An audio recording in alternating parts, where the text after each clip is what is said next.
Driver? It looked to be a mini driver, just a smooth one. And Gary, that looks to be in a pretty good spot right there. Yeah, everything is going to be an upslope around that green, around the hole. That bunker shot going over that rise, and it finishes it's got a hill to kind of work over. I even think you have to, like, it's not really like trying to like stomp on one either. Yeah. Target. Right at it? Just left of it. Just left of it. Okay. Okay. Johnny Kiefer. Where's the wind? Down and off the left. Probably about 8 o'clock. Okay. Another one of the exciting young talents in the game right here. Led the Korn Ferry Tour money list last year.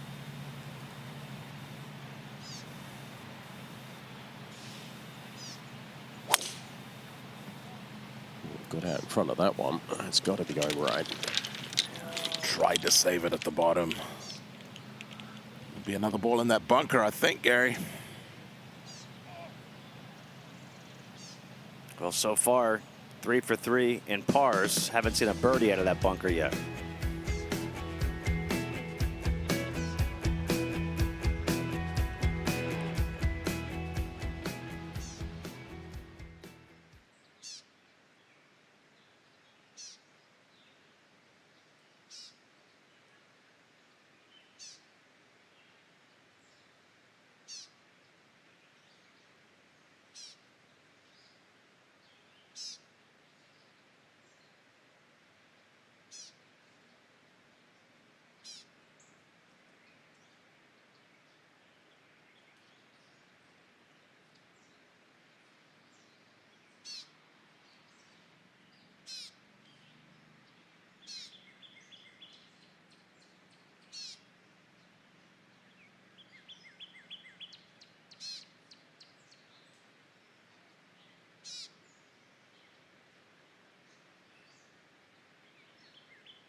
Back here for featured group coverage, featured hole coverage of the 108th PGA Championship, 13, 16, and 17. And PGA Hope, which stands for Helping Our Patriots Everywhere, took center stage to kick off PGA Championship week at the annual Secretariat's Cup.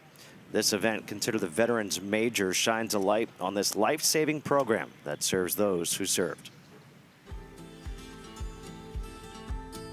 PGA Hope is so much bigger than golf. Shows you that light that you keep moving, keep going, keep swinging a club. You never know whose life you're going to touch. They've obviously touched mine in so many ways. Well, I can't help but think what it means to them, what it means to me. I know what it means to me to be their pro. So we've already won, man. It's been life-changing, especially as I was losing my vision. It's given me life back where I didn't think there was hope, and PGA provided that. There's a bond there. There's a culture there. As a veteran, I am honored to be in their presence. You don't realize how much you'll miss the camaraderie. You find a program like Hope, it brings you back together with a lot of people that you have a lot in common with that the outside world might not recognize. It's just really special. Maybe the best program from the PGA of America to see that, to see what we can do for our veterans, and it just speaks volumes about what golf can do. Yeah, what an amazing initiative. That really is so cool to see, and just seeing the enjoyment there amongst all the veterans is, and thank you for everything that they do for us. Johnny Kiefer, he's making that way into the bunker. So let's see where these balls ended up. Well, we've seen where Kiefer's been. Nobody has been where Taylor Pendrith has been yet. Yeah, Justin, I went down, side view level. What happens is, in the bunker, it looks like it's just straight downhill because the high point is between you and the hole. Actually, the landing area is flat, and he's throwing it all the way back there, trying to use the backstop.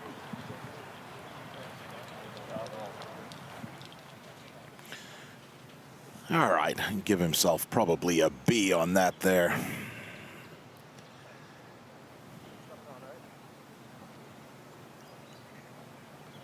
Yep.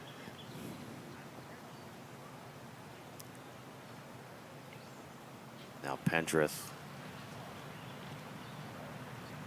Almost straight up the gully here. Good lie.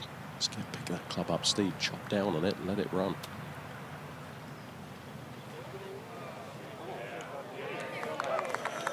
Yeah, no problem at all there. Made that easy shot look pretty simple. It'll be a tap-in birdie for Pendrith, taking advantage of this easy hole today. That's how you're supposed to do it, Brendan. Just like that. That's just how you draw it up. Nice tee shot just off the right side of the green.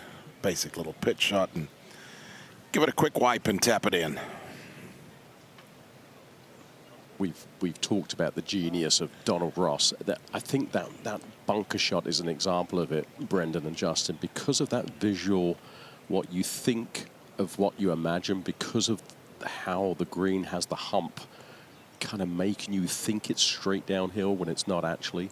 It's just genius. It's so subtle, but it's just sort of that visual camouflage on so many shots, so many holes, from the tee shot all the way to the green.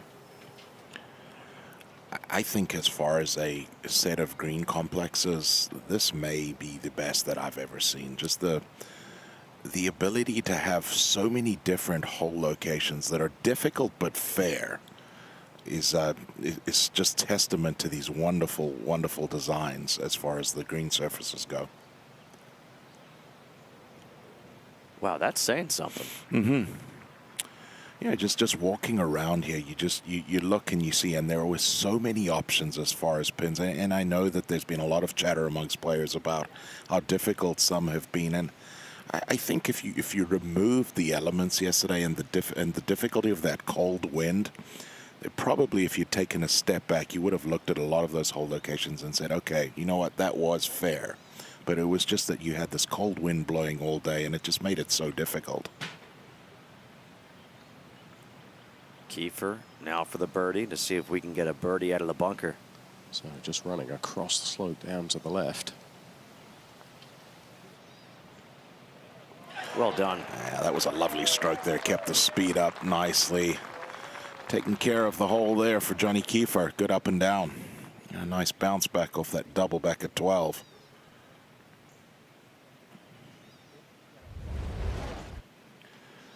As you'd expect, first couple groups out, the greens are going to be absolutely perfect. No blemishes at all, and that one just hugs that green surface. I was surprised that Pendrith didn't tap in. He actually moved his mark for Kiefer.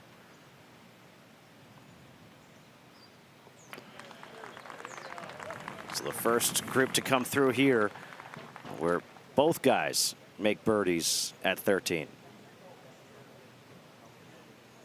One of the other featured holes that we're covering, the par 5 16th, another hole today that certainly has eagle written all over it. Well, it was the most difficult fairway to hit through the first two rounds, and a big part of that was the wind was in out of the player's left, pushing balls to that right rough. You've got a fairway that cambers hard from left to right. Different story today. Those bunkers down that left side will not be in play for anybody in the field. Everybody's going to take it up over the top there. Fairway's going to play a lot wider. It's going to be a lot easier to hit. Got a whole location that looks like it's very simple. It's almost right in the middle of the green there, but you can see there's a lot of slope here, and anything that carries just over that bunker there with a long iron, it's going to kick forward, and it's going to kick hard and probably release through the back of the green. Alex Noren on the tee. You see that target there in the middle of the fairway. You actually want to move that further to the left today.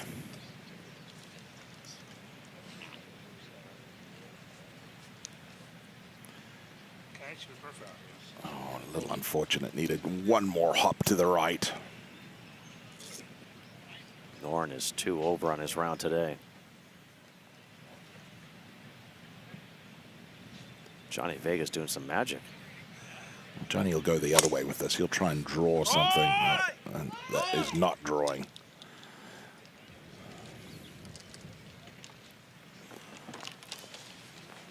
because it's so far right, it might actually be good. Yeah, I think that's actually going to be okay, and actually a better angle coming from there. You can chase something up the front of the green. Now back to 13 we go. And we have William Mao and Christian Bezuidenhout. Here's Mao, less than driver.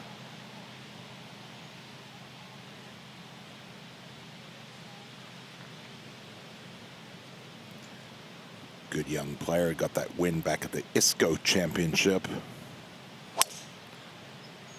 He finished some 2 hours in front of the leaders and held on to win. This looks good here. That was coming in hot. Went all the way through. You can see a lot of the ball.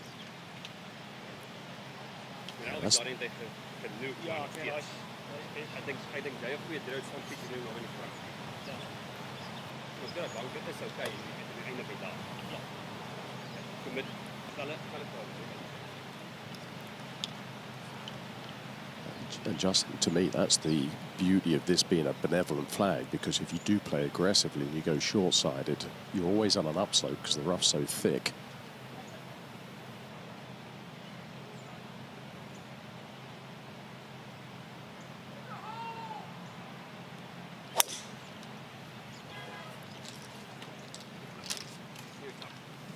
This looks pretty good as well.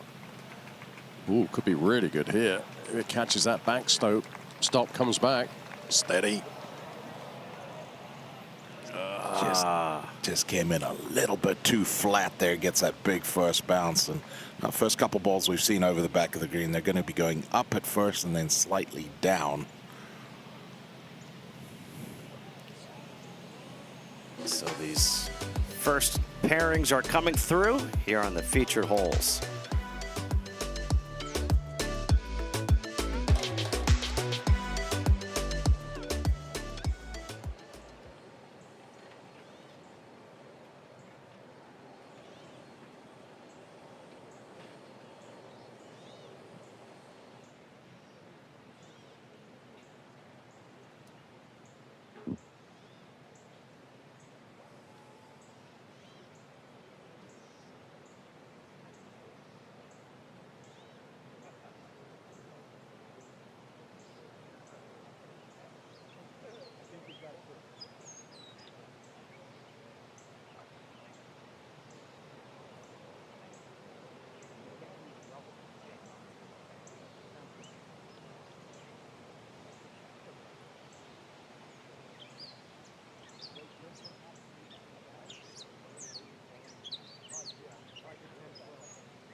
There are thousands of golf tournaments. The infamous six-man at the Clarksdale Country Club, and the member guest at Cherokee, and pro-ams and amateur match play events. But really, there are only 4 golf tournaments. Scotty Scheffler wins in a row. J.J. Spawn closes the deal. Champion golfer of the year. Rory, the rare repeat winner at Augusta. This is the PGA Championship.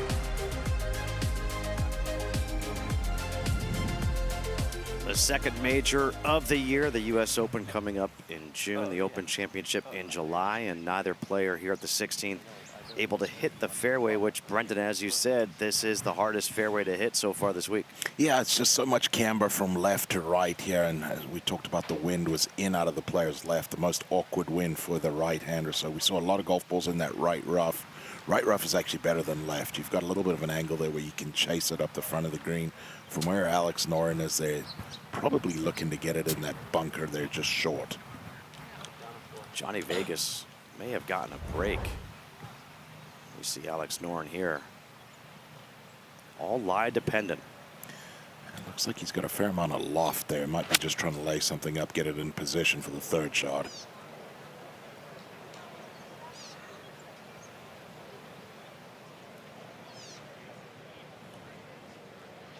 And he's done so nicely. Pushed it up there about 30, 40 yards short.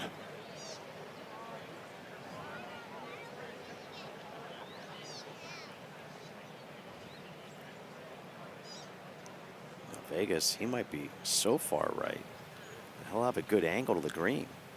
See a lot of the golf ball. He should be able to fly this all the way to the green surface. Doesn't like it. This will probably come out a little bit left, I would say. Okay, that's not too bad at all. Plenty of green to work with there. Pretty basic bunker shot.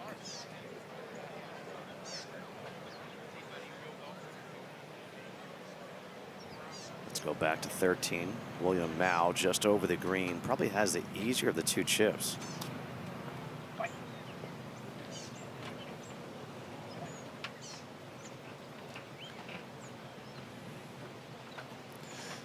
And the only reason I say that was because Bezuidenhout, it looks like he was right up against another caller.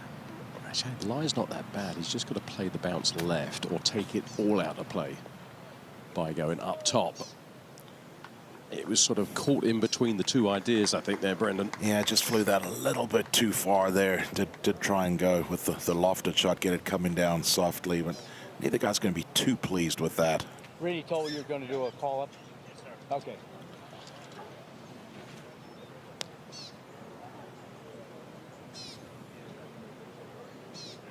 I think they may have the group behind come up now. Brian Campbell and Shane Lowry. Brian Campbell, not a long hitter. He does have driver out here. It's been a nightmare for Brian Campbell going in the wrong direction. 7 over on today's round. His scoring has been very good.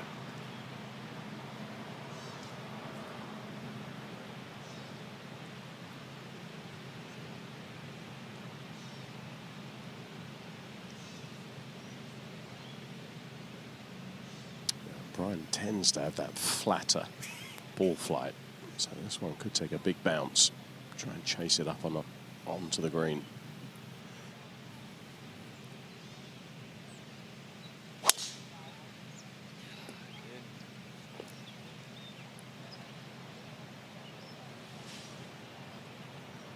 Popular spot.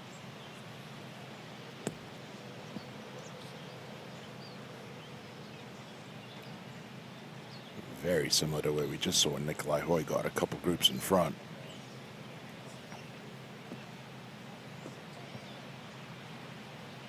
Shane Lowry, less than driver. I followed Shane Lowry yesterday. He had a torrid time. Looks like he's starting that down the left side, trying to cut it off that left bunker. Now, that's the easiest up and down right there. Yeah, first one we've seen in that left bunker there, and you can see Shane doesn't have as much slope to deal with from over there on that left side.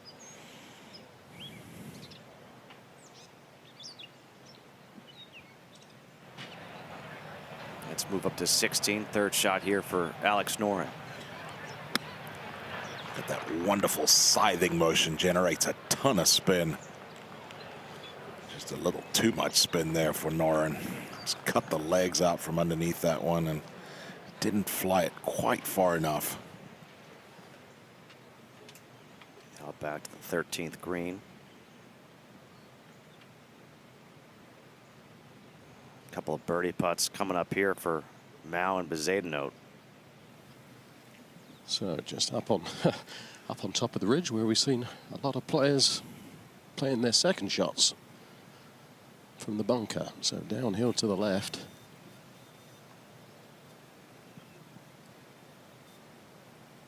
Just got to feed it down there. Get that thing starting on line. Getting it there won't be a problem. So far from what we've seen, everybody's missed this putt to the left. I think it goes a little left more than they see at first, and it doesn't quite straighten out enough as it gets to the hole.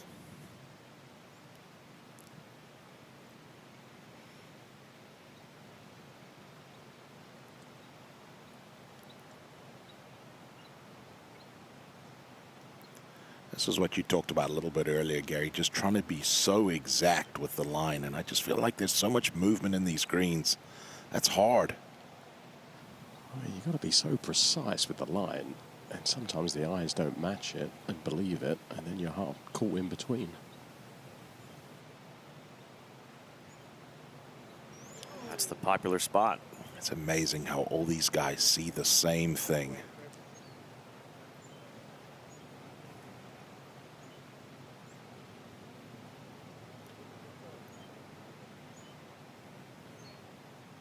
Let's go up to 16. Johnny Vegas playing his third. A couple different options here. You can fly it far enough to take all that downslope out, is what Johnny's done, and done so very nicely. Could have gone with the chunk and run and use a little bit of that slope, but that's very well executed.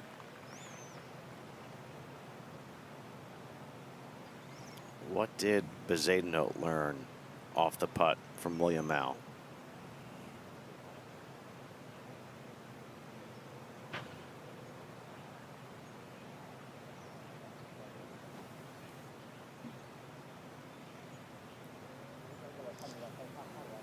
There's a man that you feel like might just feel one into the hole.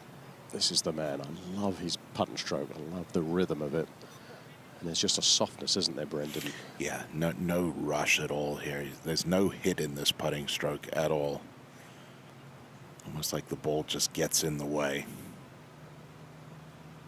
He's been one of the best putters on the PGA Tour for a long time now.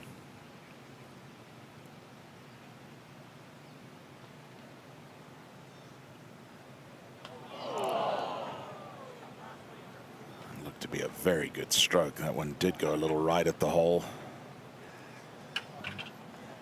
Just a par for Bezuidenhout.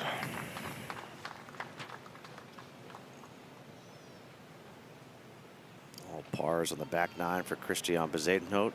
Over to 16, a birdie attempt here for Alex Noren. Up the hill, breaking from his left to right. Just pars at 13 and 16 for Noren.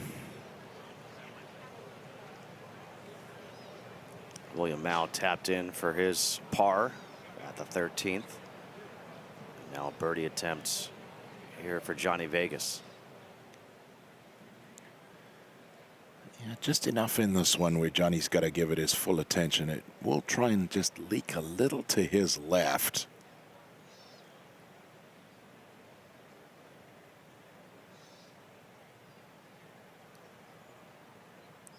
Always been known as a very good ball striker. This club is kind of hit or miss for Johnny. When he putts well, he's often in contention.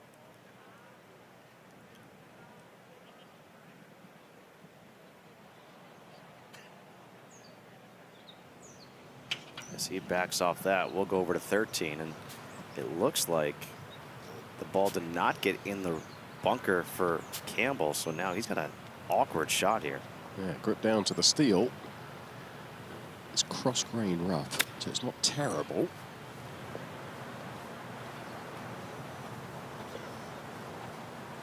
It's kind of the epitome of the day, isn't it? Vegas backed away from the putt, now misses that one. That was a slider. Yeah, that left right off the blade there from Vegas. Doesn't touch the hole from just outside of 3 feet.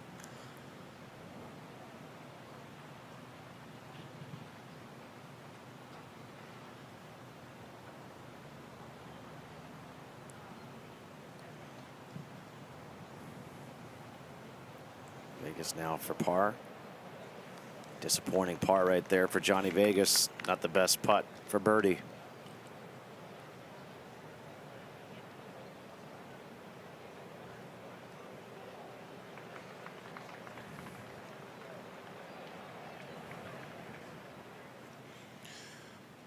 You talked about it, Gary, the epitome of the day for Brian Campbell. If you're 7 under on the round, that ball settles in the middle of that bunker, and you got a pretty easy bunker shot. But when you're 7 over, you've got an awkward stance, and you're trying to manufacture something. It feels like they're just going to let the group in front tee off, just to give them a little bit of space. Yeah.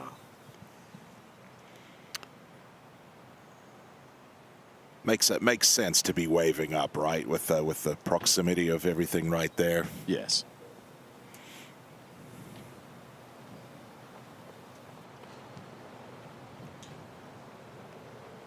All right. Tee at 14 is now clear, so Shane Lowry in that bunker. First time we've seen somebody in this bunker. And a very, very simple shot here as well. So a very gentle landing area where you're not really dealing with much slope. It might just kick a little bit to the right, but all in all, he'll be disappointed with outside 4 feet from here.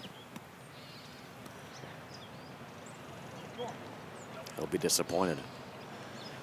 He really has struggled out of the bunkers, and you don't say that very often about Shane Lowry, one of the best sets of hands out there, and still looking for that first up and down for the week.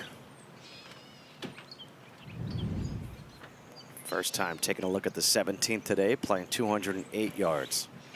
Well, we've got a whole location that you can get close to. Obviously, it's going to take a good shot, and it's going to take the exact shot required, but there's a big slope just past this whole left of it. You can feed the golf ball around to where that whole location is. It's one of those kind of gatherer pins, feeder pins. So we'll see some birdies today, no doubt, on 17. It's probably going to play the easiest it has all week. You see their first round, very difficult hole location on that high spot, and then yesterday was closer to that water down the left.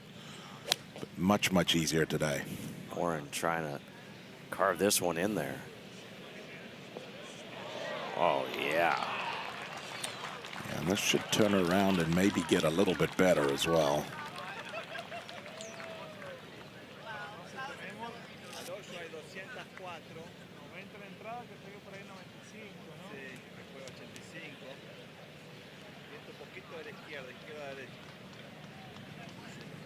My Spanish teacher, Ms. Duval, is wondering, do I still remember my Spanish from 7th grade? Do you? A little bit, un poquito.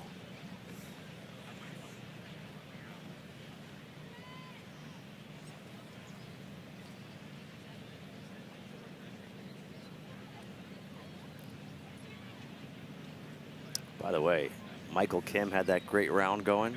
He's now at 3 under through 10. So he's lost a couple.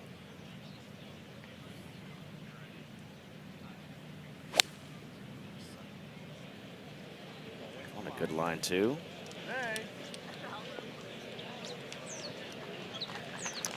Yeah, good solid golf shot there. A couple good ones from both Noren and Vegas. All right, back to 13. This is Daniel Berger and Rasmus Nergaard Peterson.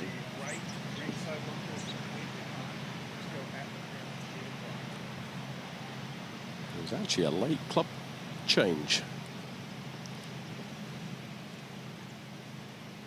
This could be a little bunt cut for Berger, Gary. That's what it looks like to me.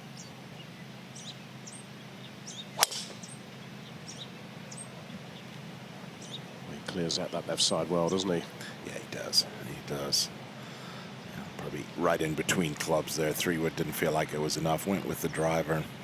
It's been a popular spot. I think we'll rename that area the Pro Miss. The amateur miss is left out of bounds. Now Rasmus Nergaard Peterson. Good young player here. If you don't know much about him, you will. He's very, very solid through the bag. That was quite smart. Played a practice round with Luke Donald.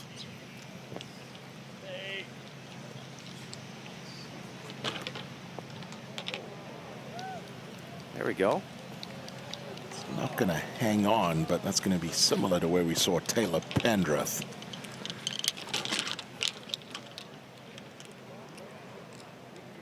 Now Justin Rose is 5 under on his round today through 9 holes. There's our first 30. We talked about it. We're going to see some 30s, some 31s, and guys are going to make their way up that leaderboard, and then you just hang on a little bit as you get onto this back 9. Justin Rose, Chris Kirk, Padraig Harrington. Michael Kim keeps on losing ground. I just have this weird feeling that we're going to see those guys go out in 30, 31, and then they're going to get punched in the face on the back 9. Lowest score so far has been 65. Chris got her up yesterday. I think we see that get beaten 4 or 5 times today. Now Campbell here for birdie at 13.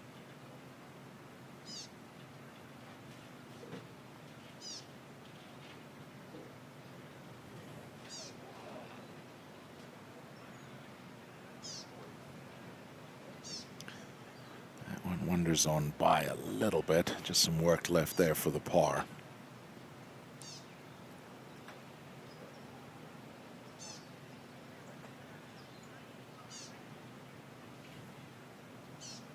You talked about Shane Lowry having some of the best hands on the PGA Tour. It's so much fun watching him, which again makes it puzzling as to why he's been struggling out of the bunkers. What do you make of it? You know, sometimes you get to a golf course and you just don't like the consistency of the sand. You don't feel comfortable with the consistency of the sand, and that's obviously the case for Shane this week.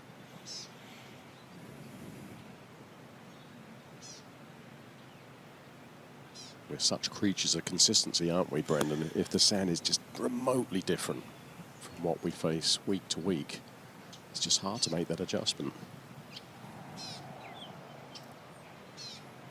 You know, we talked earlier about how sometimes stats are misleading. You know, obviously he was 0 for 4 bunker saves for the week as we're coming into the air. I mean, if you miss it in some of these bunkers in the wrong spots, no matter how good your bunker game is, you're just not going to get the ball up and down. Up ahead to 17, Johnny Vegas putting for birdie.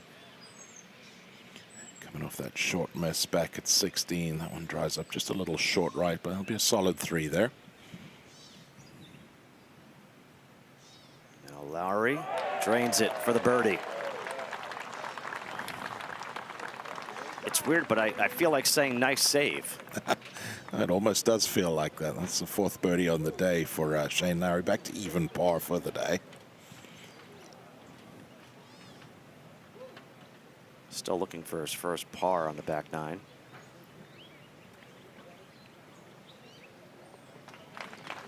And Campbell is in with his par.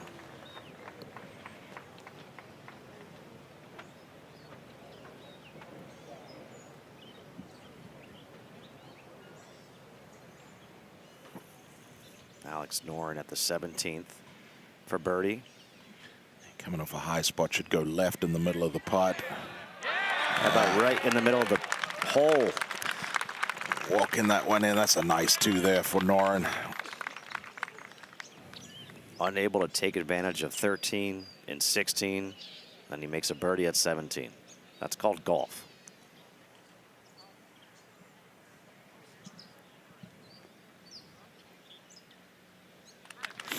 And Vegas in for his par at 17. Johnny Vegas speaking to himself, not nicely right now. Be nice to yourself.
Back at the 16th, Nikolai Højgaard playing his 2nd from the rough.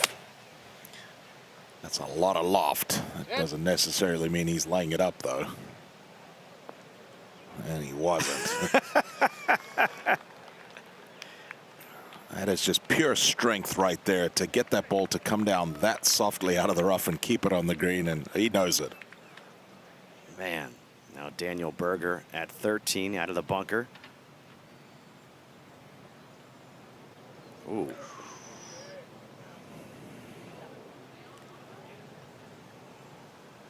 It's never good when, as soon as they hit it, they go, wow. Near guard Peterson, a much easier chip here.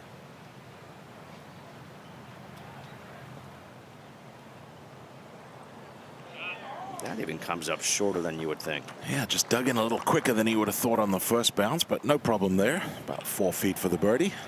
Michael Brennan at 16, playing his third. Out of position off the tee, forced to lay up. All right, good shot in there, right in behind the hole. It's going to be a quick one down the hill.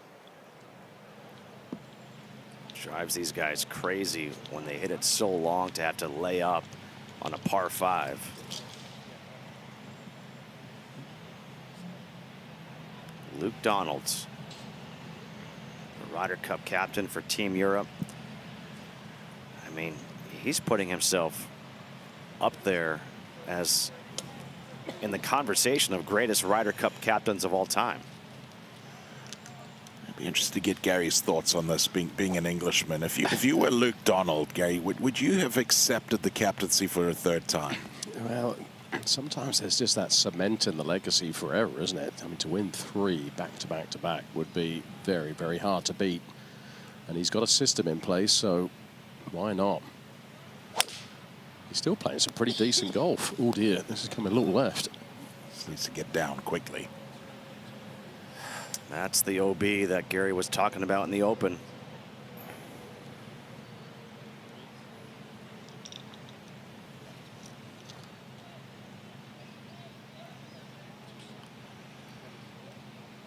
No worse feeling when you know there's nothing over there that can save you.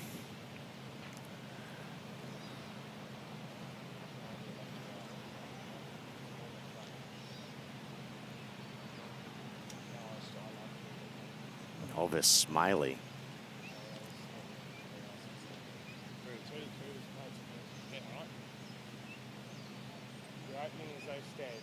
Yeah, I got it.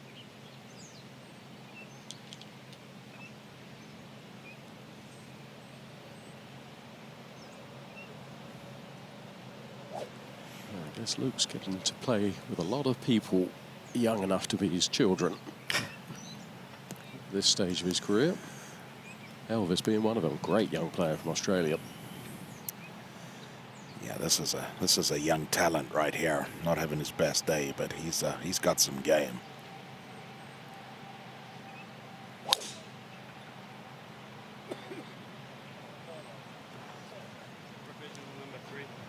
Possesses a lovely golf swing as that one finds that bunker down the left side. Second ball we've seen in there. Shane Lowry was able to get it up and down.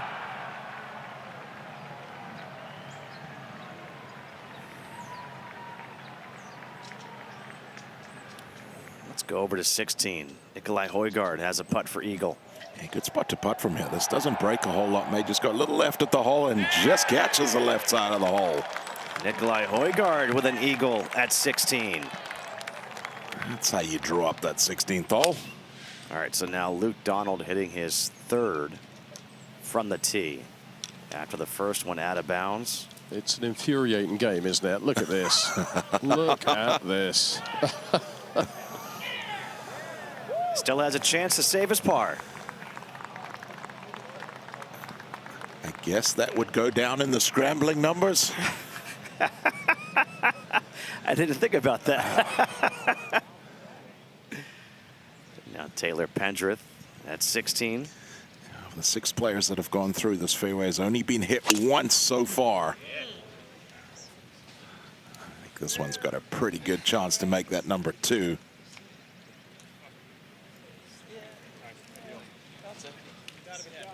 How nice does that fairway look? Nobody's been in it. Mm-hmm. It will just be a mid-iron there for Pendrith.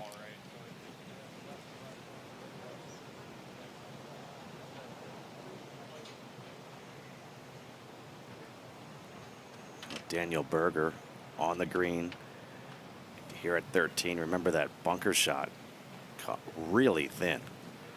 Actually got very lucky, Justin, because that last little bit of spin just kept it up on top.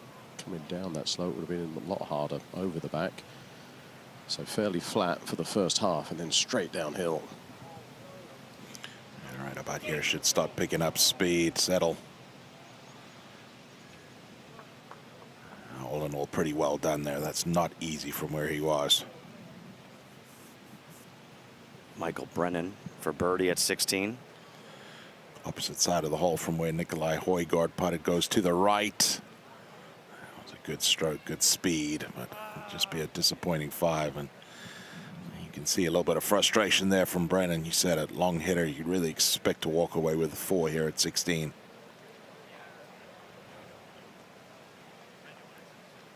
It's one of those things that I've always kind of wondered. When you look at the hole locations, you look at the wind, and you think about 13, you think about 16. Those are 2 holes that you could legitimately pick up 4 shots. Yeah. And if you don't pick up any, does that just wreak havoc on your mind? I don't know if it wreaks havoc on your mind, but it certainly does play on your mind a little bit for sure, because now you think about all the difficult holes that you have to deal with, and we mentioned the word buffer, like taking care of these easier holes, as we see unfortunate miss there from Neergaard Peterson. Taking advantage of these easy holes sort of gives you that little bit of a buffer with the hard holes that you have to deal with. How about this shot here by Højgaard, taking it out over the bunker, drawing it back into the green. Very good there from Rasmus. That's going to continue to feed down into a low spot, be right at pin high, and a pretty straight putt from there.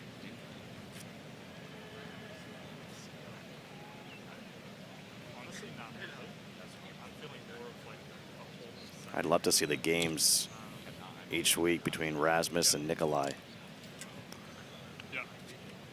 Just growing up, having that friend that you can play competitive matches against. No shots being given. No, Berger at 13 for his par.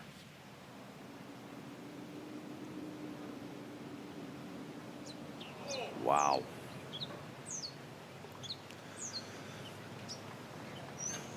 Yeah, needless to say, very disappointing there in that greenside bunker in 1, taking 4 to get down.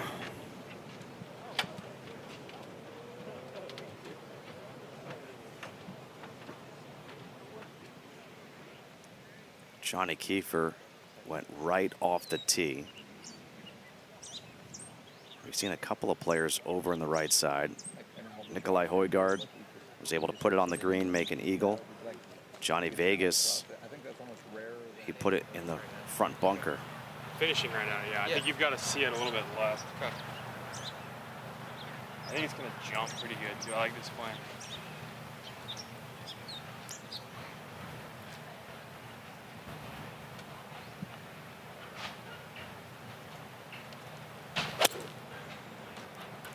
Look like he got a lot of club on it, just trying to land something short right. Oh, wow. His caddy had said, I think it's going to jump. And his caddy was right. Joe Muschong, right as he was addressing the ball, I think it's going to jump. Huge flyer there. That's flown a good 20 to 25 yards too far. And it's going to be a tricky 3rd shot now for Kiefer.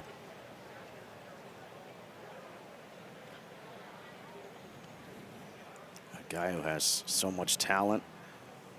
Now back to 13 we go, and here's Smiley in the bunker, and the bunker that we saw Shane Lowry in. Okay, let's see if we can get it in that little 4 or 5 foot circle. I'm going to say yes. Lefties always seem to be good out of the bunkers. They're so graceful, aren't they? There's something about a left-handed swing. It just looks natural.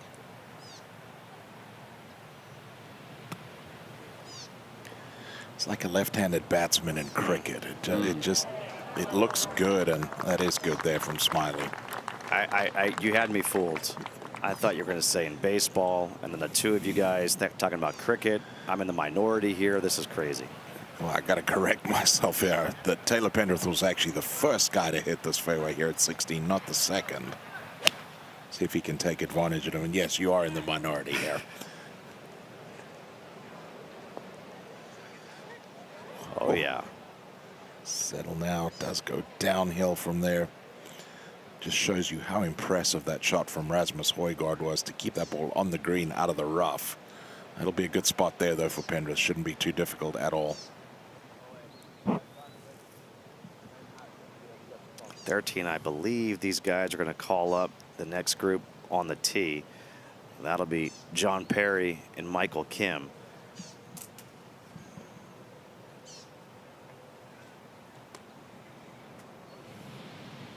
Michael Kim, who was at 1.5 under for the round. He's at 2 under, making his way here to 13.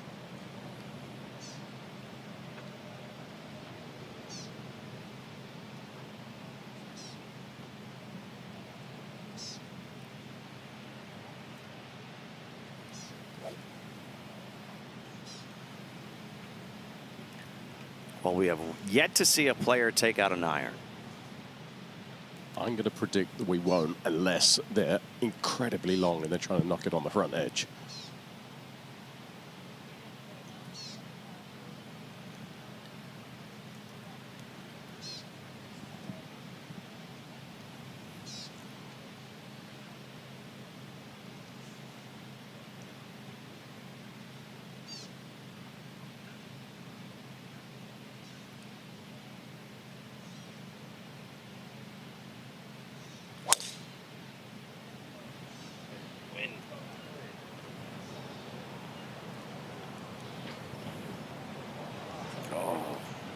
Nearly skirted the bunker. That was very close to being good. Gary, much later in the day, Aldrich Podgieter is going to be on that 13th tee. That's exactly who I was envisioning. If this wind just freshens just a little bit from this direction, there might be a couple of people who could pitch this one, 20 yards short with an iron and just chase it up there. Now Michael Kim. He had it going on the front, but the back has gotten him so far this week. Swing. Put in a lot of hard work, Gary, with Sean Foley. He's got this go-to shot now, this nice right to left draw, and this is going to be good. Come on, come on. It's getting better. That'll be our first good look at eagle of the day at the 13th.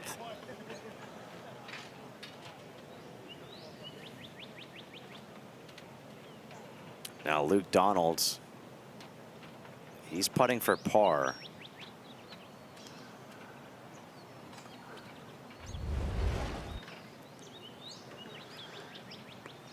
Talked about the hard work that Michael Kim's put in with Sean Foley. He really has found this go-to shot.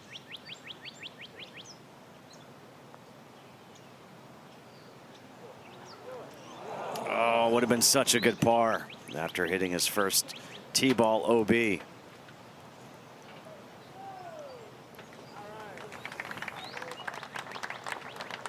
What I think is kind of fun and interesting is here at the 13th, as you're calling up the group behind you, you don't oftentimes see on the PGA Tour players putting with the ball not marked. At some point today, one of those balls will end up in the way, and somebody's going to have to go mark a ball from the group behind them.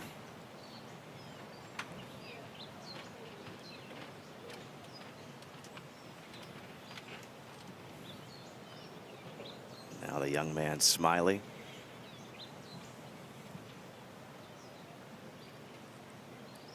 Well, I think we've proved this left bunker's the spot to hit it, which brings in that little risk of out of bounds, but it's a very simple up and down.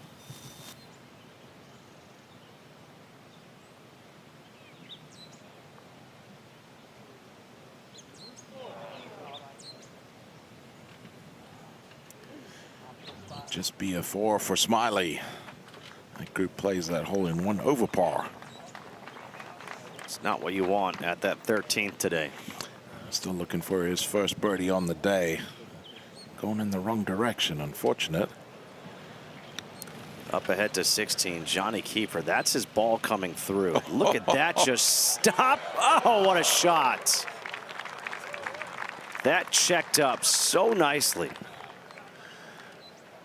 Hope we get a reaction there from Johnny Kiefer, because that was absolutely brilliant there. Nice birdie. Think about how he had that flyer on his second and then hit that shot to come back. Yeah, there's a smile. What an amazing golf shot to get that thing to check on the second bounce.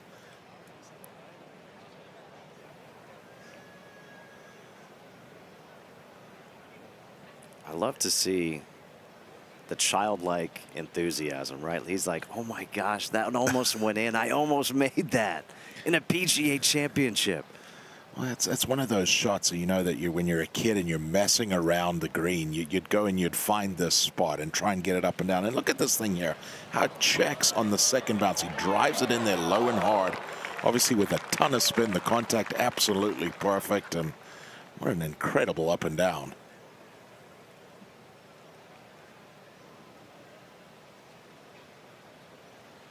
Well, this is the reason why he was able to check it. He was on a tee. Yep. That's on that 17th tee there, next hole, and there again, just the contact absolutely perfect. Drills it into that upslope, and fine up and down as we see Taylor Pendrith so slow up that hill, and from there it is downhill, and he's not going to be happy with that.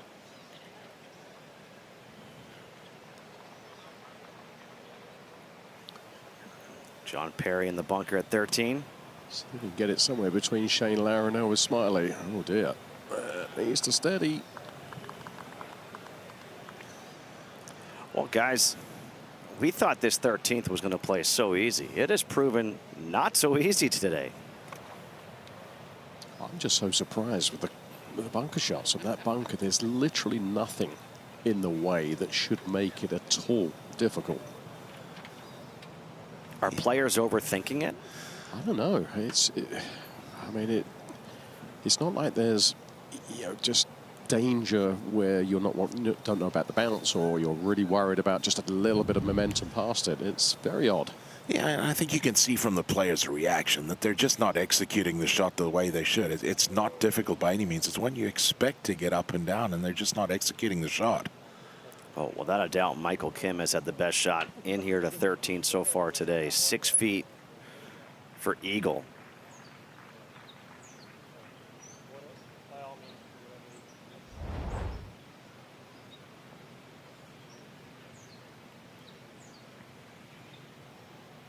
Michael Kim, who had 6 birdies on the front in a bogey, went out in 30, but then started his back 9 with a double at 10, a bogey at 11.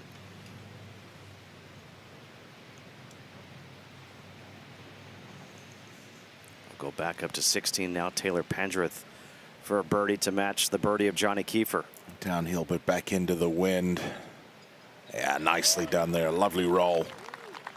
Didn't want to let that one get away. After being the first player to hit the fairway off the tee. Taking advantage of doing very well on this more difficult inward 9 holes there for Pendrith. 3 birdies, no bogeys. This is how good of a shot Michael Kim hit. And maybe as bad of a shot as John Perry hit out of the bunker, but John Perry is away. It's a phenomenal story, isn't it? But John, about 10 to 15 years in between his 2 DP World Tour wins, actually lost all his privileges, was playing on the mini tours about 5 years ago in Britain, and then just worked his way back through the Hotel Planet Tour, back to European Tour, got a win, and here he is playing in the US full-time now. Very, very impressive story for someone who's almost 40. Yes, a guy that's been around for a long time. Played on a Walker Cup team with Rory McIlroy all the way back in 2007.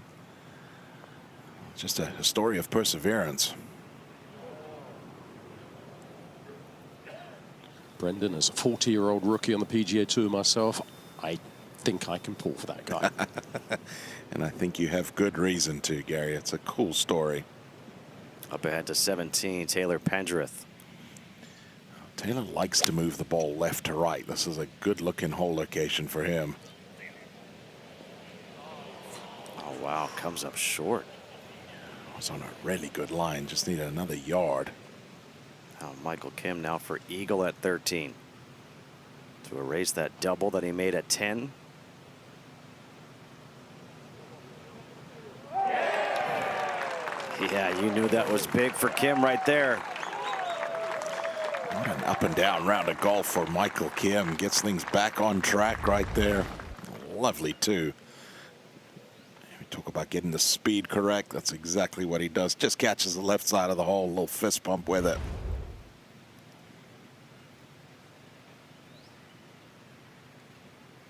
Told you there'd be an eagle at this hole today. No surprise there. That won't be the last two that we see today at 13. Now Kiefer on the tee at 17. Can hoist it way up in the air.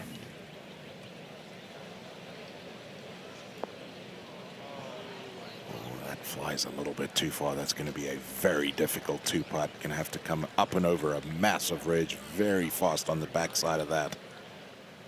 John Perry did tap in at the 13th. Third round of the PGA Championship.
Back here at the 13th, Christopher Rayton coming off the victory last week.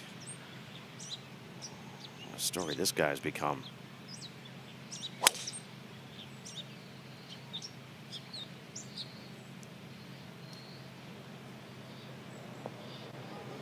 Oh, this will work. This will work. Oh!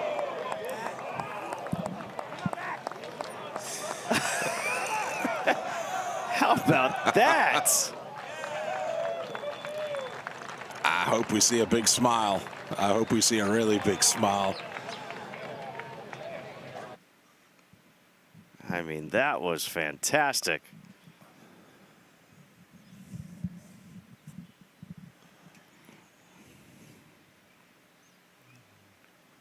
Christopher Rayton playing alongside Padraig Harrington. Those two guys, man. I asked, would we see a hole-in-one? You said no. That one was close. I'm sticking to the no. Padraig, after all the speed that he's been working on, he's less than driver here. And that's going to come up short in the bunker. Just needed to skirt that front right bunker. It should be okay, though. Taylor Pendrith in that front bunker at 17. Look at how much wind is blowing. And we did expect the breezes to pick up as the day moved along. Gusts are going to be probably in the mid-20s as we get later into the afternoon. This bunker shot straight downwind, difficult one. Those are a couple bunker shots that we've seen. One from Daniel Berger, now one here from Pendrith. Just trying to get a little closer to the ball there, generate a fraction more spin coming straight downwind, and got too close to the golf ball. And that third shot's going to be no bargain either.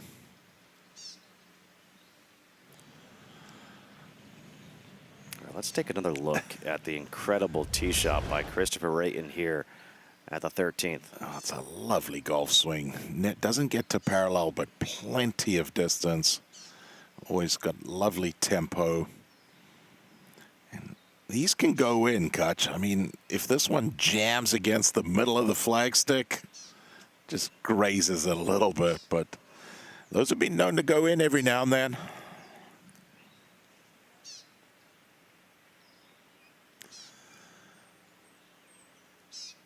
He's just watching it like, ho hum. Yeah, all right, not bad. He has no idea that that was that close. His caddy's got a little smile on his face. Maybe he saw it.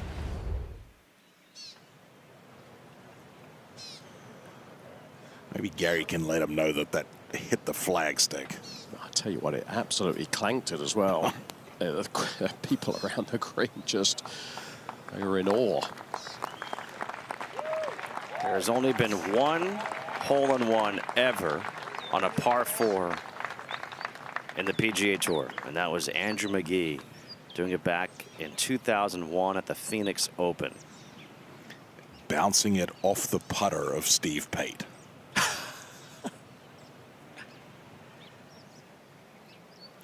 Zeta note at 16 for Eagle. That's nicely judged for speed there.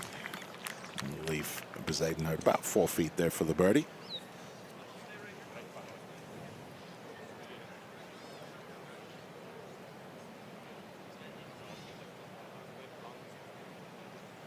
I feel like we're going to see, I'm not saying today, but we're playing more and more par 4s being drivable. I think we're going to see a hole-in-one sometime soon on a par 4 again. I think we're seeing more and more drivable par 4s because these guys can reach more and more par 4s.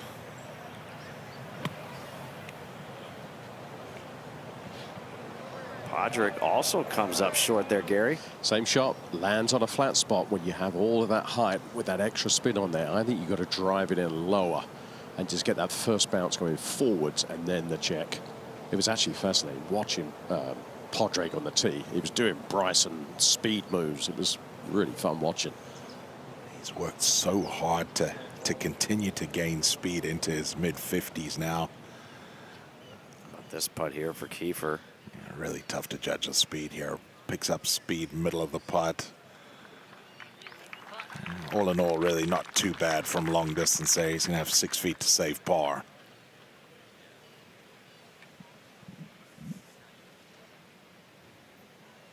Back one to the 16th. William Mao surveying this putt. Shorter version of the putt that we saw in Højgaard make. Up the hill, little right to left. Not too difficult.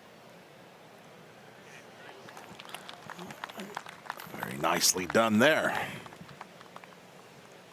Gets a birdie here at 16 after the bogey at 15. I think we're going to see a lot of that today. Yeah.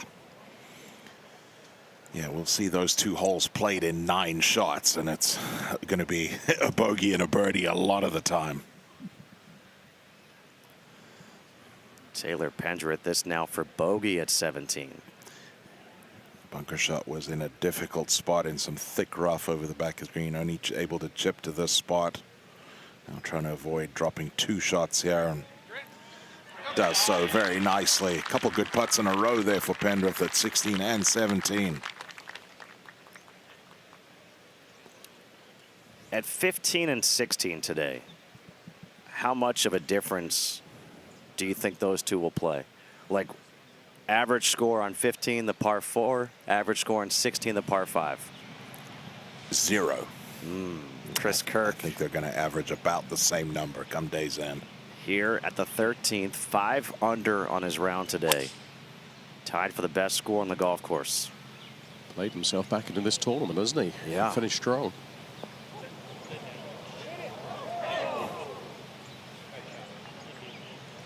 That's going to run all the way through.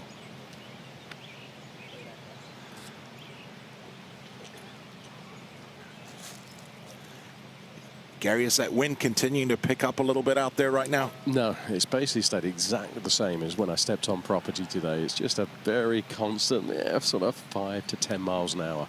Enough to help, but not enough to really mess things up too much. You don't have to do too much with the ball. Now Daniel Brown. I actually like this shot tracer because it almost looks like you could play this hole in reverse. Yeah.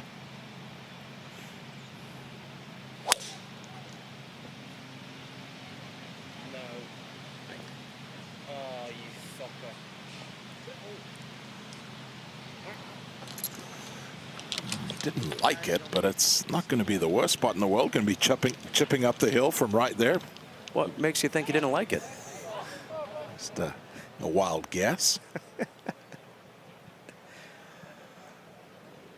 Now Bezaidnote at 16 for birdie. Talking about the lovely rhythm to that putting stroke, straight back and straight through.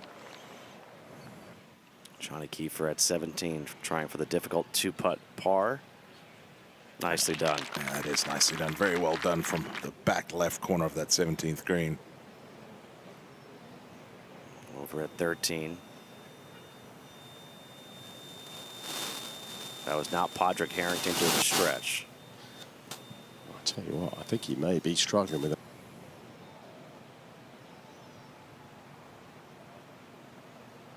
This is a birdie attempt for Padraig.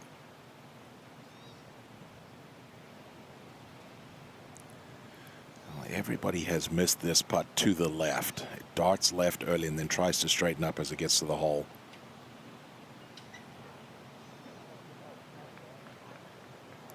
You said it before. Every single player has read it the same exact way. It's almost like they just missed the first part of that putt. They see the second part where it's going a little bit back from left to right. They just missed that first initial dart to the left. Shane Lowry at the 16th. This was just a moment ago. Lie was pretty good. You could hear they got a lot of golf ball. That's a similar spot that we saw from Nikolai Højgaard. The difference is Højgaard is 24 and hits it a mile. Shane doesn't.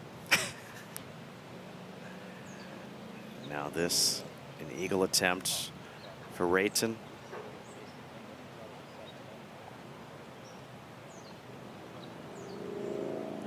There's been a lot of looks at this from a lot of angles. With he and his caddy getting full input. Let's take advantage of that shot. I saw him out there late on Wednesday afternoon, just with a putter and a couple wedges, trying to really dial it in around these greens, and actually spent a ton of time on this green right here.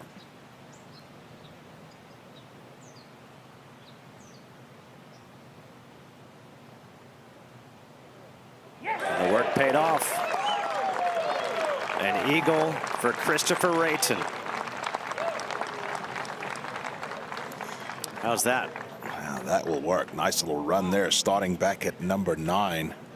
5 under through his last 5 holes. And jumps into the top 20. Here on featured holes, we've seen a couple of eagles so far at 13 and 16.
Back here on featured hole coverage, third round of the PGA Championship from Aronimink Golf Club. And Shane Lowry playing his third at the par 5 16th from the bunker. Third golf ball we've seen in this front bunker. 1 for 2 so far, sand saves. Shane just flips this one up, catches a little down slope, and he's going to have about 12 feet there for birdie.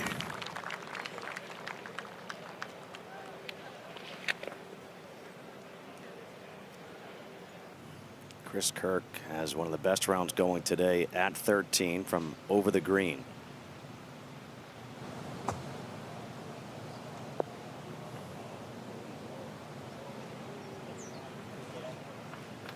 All right, leaves it in a pretty good spot there. That's going to be putting up the hill, a little right to left, comfortable putt for the right-hander.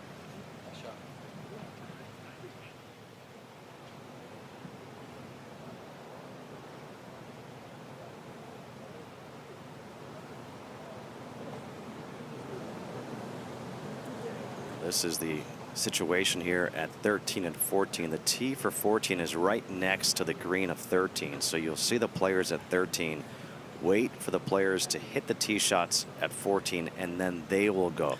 Yeah, we're talking about how it makes so much sense that they are waving through today. You know, you give these guys on 14 a little bit of chance to put a little bit of separation there. But now Dan Brown from a pretty good spot, Gary. First bounce just going to go to the left.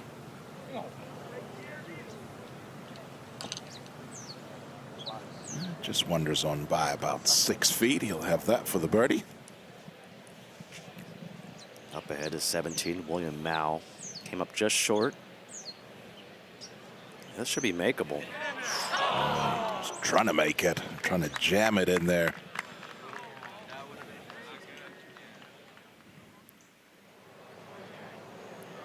Brian Campbell just off the green with the putter at 16. He could use it. It's just been one of those days for Brian Campbell. Play out here long enough and you're going to have him. Wow. You have one of those days, you miss putts just like that.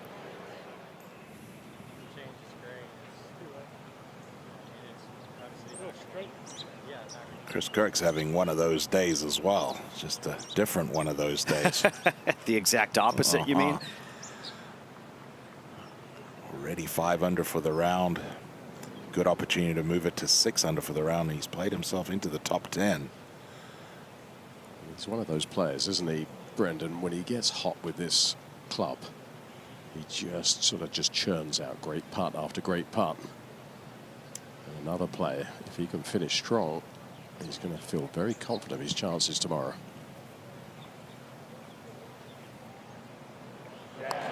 Good read and a good stroke there from Kirk.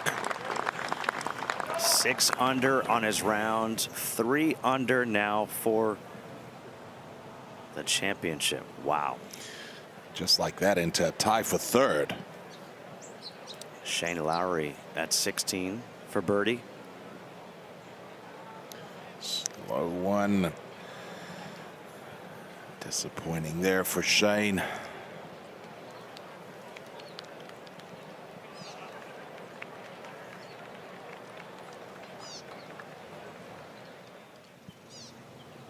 Now Brown at 13.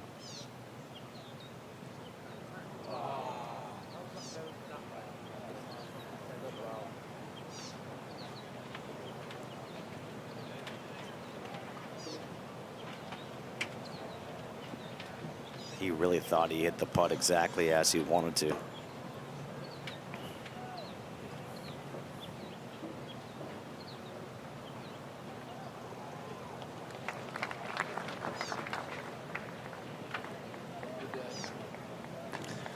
Another one of those guys that got his card through the DP World Tour, finished inside the top 10 guys that weren't already exempt on the PGA Tour. Still trying to get comfortable playing in the U.S. Now we go back to the tee here at 13. Brian Harman playing alongside Justin Rose. These two guys are just cruising along. Brian Harman 3 under today. Justin Rose 5 under.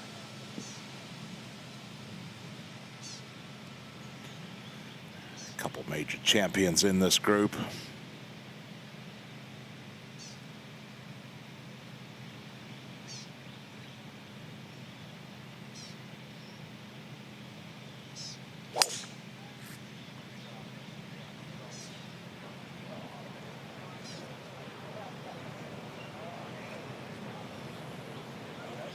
That's going to be in that bunker. He was so close to just clearing that and having it trickle down towards the hole. Brian Harman's got one of the best short games on the PGA Tour. Look for him to get that ball up and down out of that bunker. Always very, very tidy around the greens. He's a lefty.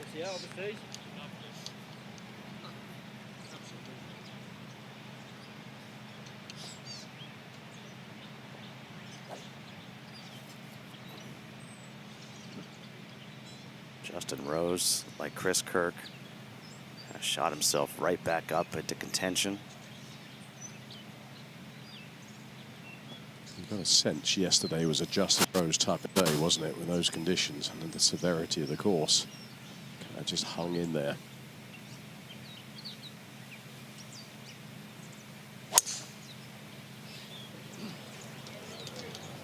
Just drifting.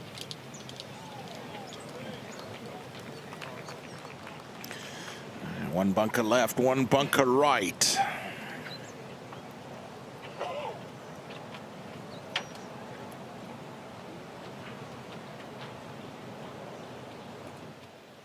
We saw the chip for birdie for William Mao. The comebacker now for par at 17. Yeah, nicely done there. Good solid stroke from just outside of 5 feet.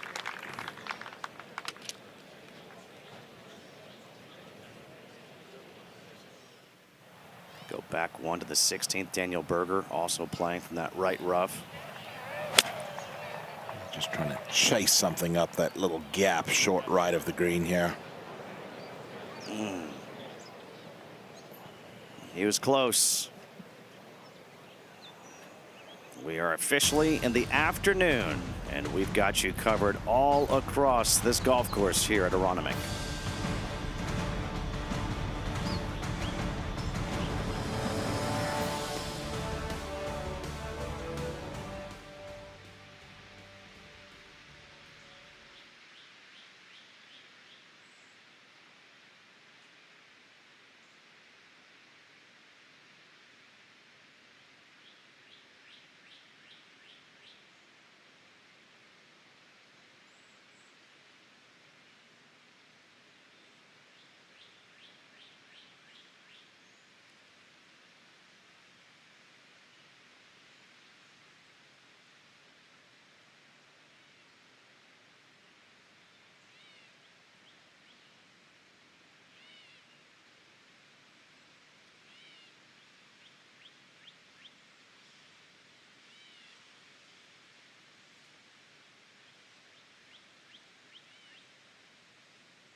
When in Philly, you don't just do as Philadelphians do. You got to talk like them too. A sub is a hoagie. Sprinkles are jimmies. The word isn't with, it's wit. The list goes on and on. The city of brotherly love has a language all its own.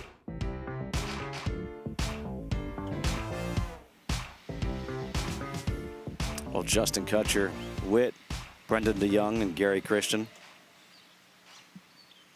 The putting green at Aronimink. Awesome clubhouse, isn't it? Oh, gosh. At 17, Shane Lowry. Well, he won't do what he did yesterday. That's one where you're just trying to get it to fall to the right, and as you hit it, you know you've hit it too good, and that is going to be so hard from there. No angle to that whole location, but still most improved award there. This was yesterday, and this is one that he'd like to forget. You're trying to just lean on it, trying to flight something down a little bit, and you just get out ahead of it, and, well, it's the worst feeling in golf. Now back to 13, Justin Rose.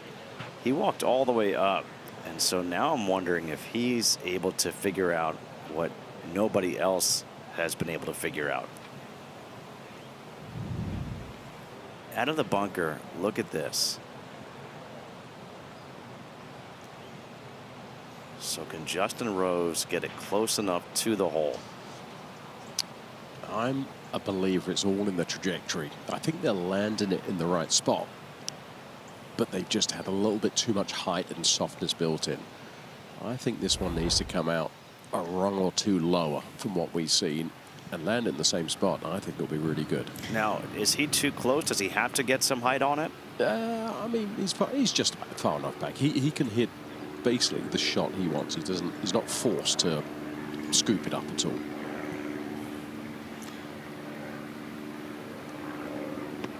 There's the lower one. There we go.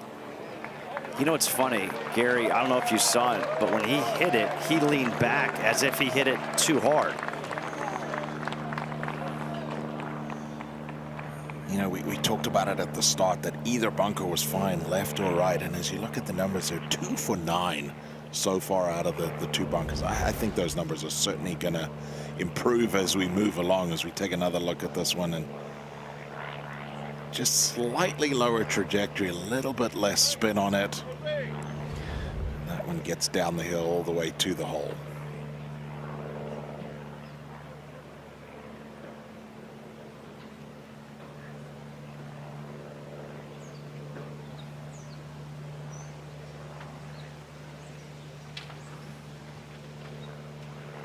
We'll go to 16. Daniel Berger playing out of the bunker now for his third. I saw him struggle out of the bunker back at 13.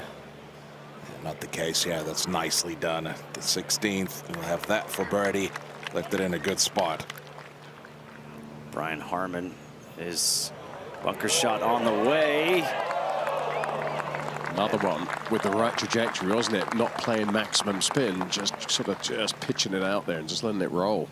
He's one of those guys that you could spend hours watching around the greens. He's got such a great variety of shots, just so tidy as far as the short game goes. He's one of those players, a lefty golfer, does everything else right-handed.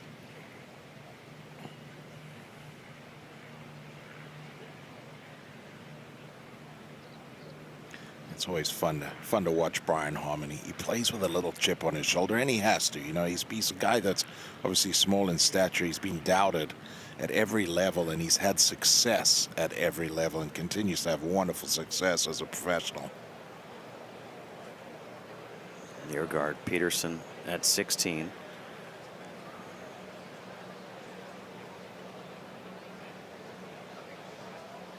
As this putt for birdie. This putt will go hard to the right as it loses speed. Tough one to match up line and speed. Just too firm, too wide there.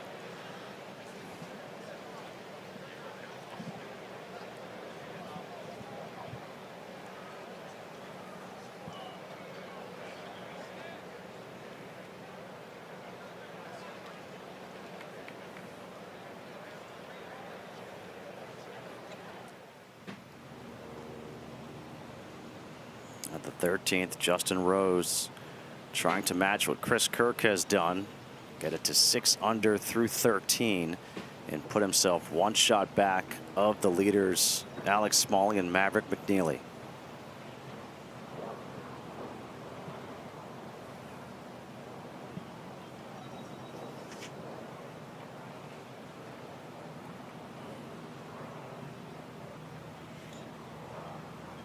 Does he need to get this outside the hole, Gary? Yes. Senses something special, I think, here.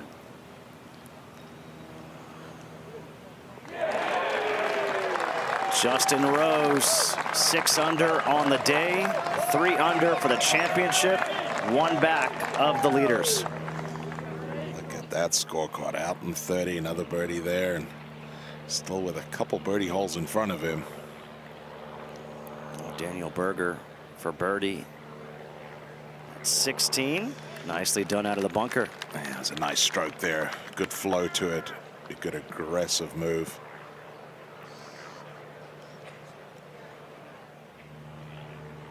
Back Back at the 13th, this a birdie putt for Brian Harman. Yeah, no doubt about that. So much fun as a twosome when you both get playing well. You feel like you can feed off each other, feed off each other's energy, and that's exactly what these guys are doing. Harman 4 under, Justin Rose 6 under. Now Shane Lowry, we saw his tee shot at 17. How are the hands going to use? Oh, could this be just enough or just short? Oh my gosh. He took the risk there of trying to get it really close, trying to get it to just crest that hill, and he pays the price now. That's going to be a difficult third shot there for Lowry. Now at the 13th, we have the other Højgaard, Rasmus Højgaard. All Scandinavian group here. Rasmus watching as it's leaking. Thank you.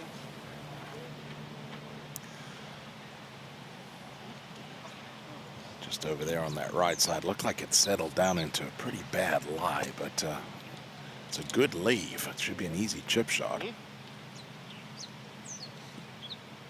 I know what you're thinking. Didn't we just see some guy come through here who looks just like that? Now Sami Välimäki.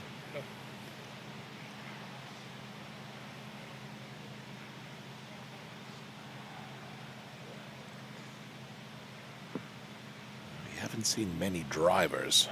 Is this the driver? Maybe the mini driver here for Välimäki? Might be one where you just take that little soft cut. That bunker got ahead of that just a little. High and right. That'll be fine.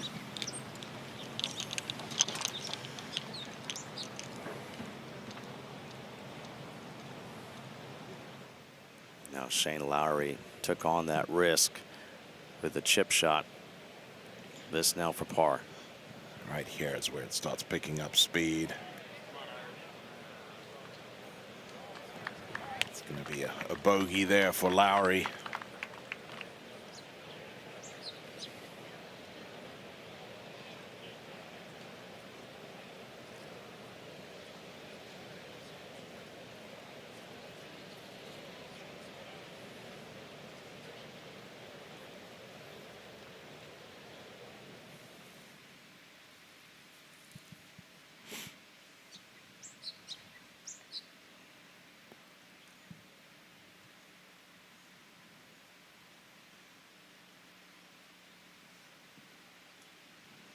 Alex Smalley, Maverick McNeely, 4 under. I wonder how many back they'll be when they start their day at 2:40 p.m. Eastern Time. Now a bogey putt for Lowry. Drop Shane back to even par on the day. Look at that back 9. Just 2 Not pars. many pars.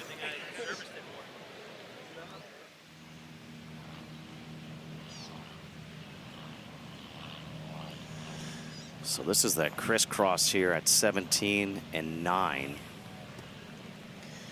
There's been a lot of questions about why the rounds are taking so long, and that's a combination of a bunch of things. You know, obviously a lot of difficult pin placements, the wind blowing the first 2 days, and then this. There's a lot of places on this golf course where you have to wait, and you got to wait for groups to cross, and it all just adds up. An extra 30 seconds here, an extra 30 seconds there.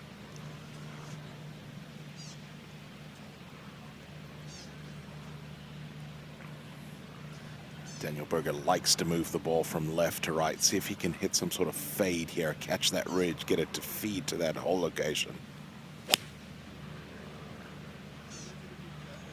Is it the right number?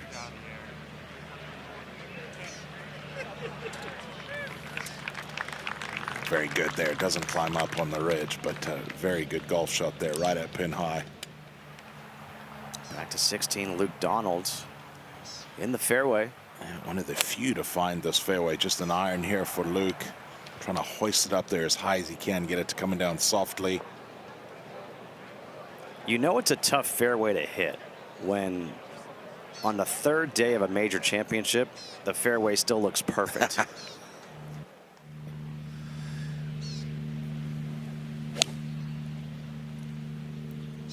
Rear guard Peterson. It's a good looking move there. Come on. Oh. Might have to deal with some fringe on that backswing of the putter. Yeah, a little unlucky there. That got into that longer cut. Otherwise, that may have turned around and gone back towards the hole. Back at 16. Third shot here for Smiley.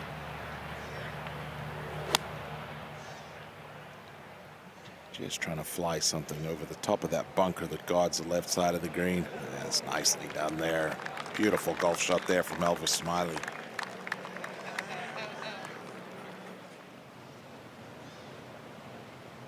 Go back to the 13th. Valimaki and Rasmus Højgaard. Højgaard went through the green. Valimaki in that popular bunker on the right side. Yeah, and Sam is in that second bunker, so this to me is a little bit easier because you're 10 yards closer than the bunk we see most of the balls in. It's going to come out a little flatter. It's going to come out with a little less spin, so you can dump it up on that top, and you should get a little bit more of a shoot down that hill.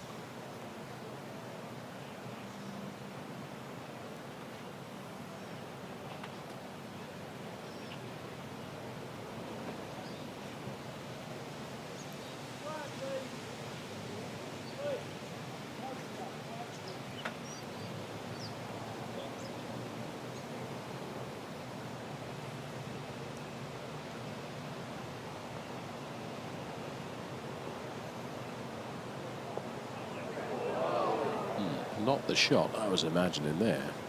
Massive swing. Yeah, he almost looked like he tried to fly that all the way to the hole and spin it. Yeah, it was maybe caught in between trying to use the backstop and trying to hit the normal shot.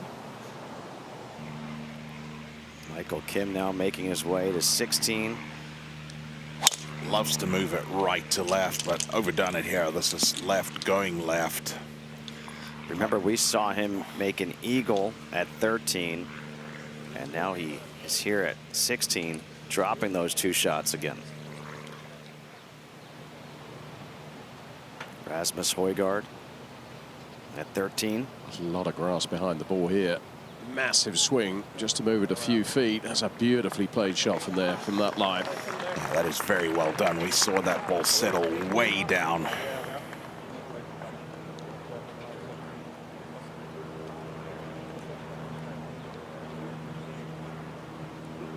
Brendan, what do you think the leading score will be when Smalley and McNeely tee off? I think we'll see somebody at 6 under when they tee off. Luke Donald, a long eagle putt coming all the way across the green at 16. And where do you think we'll see the leaders at the end of today? I think we'll probably see somebody 7 under come day's end would be my guess. Maybe somebody goes out and does something really special and gets it to 8, but I think 7 would be a pretty solid guess right now. Yeah.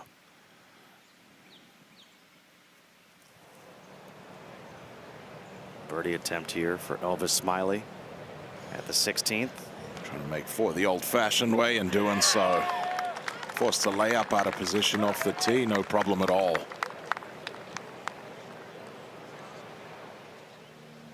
Now Luke Donald to match the birdie, and he does. That's a good 2-putt from the front right corner here at the 16th green.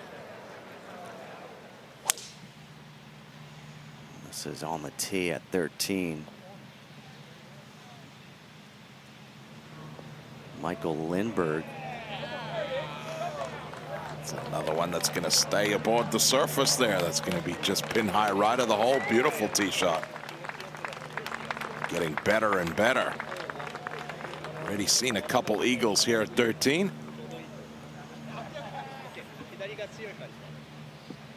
Now Kazuki Higa. Was one of the late starters yesterday. Battled hard to make the cut.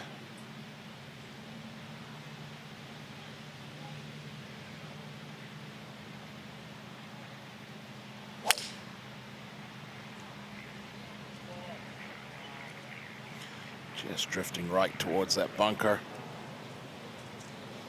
Should we tell him how to play it? Gary can let him know when he gets up there. I'm on it. To 17 we go. Daniel Berger, a putt for birdie. Excuse me, a putt for par. That was the birdie attempt right there. He'll have that left for par. That putt came up well short. Yeah, that kind of caught him off guard there. Not his best attempt.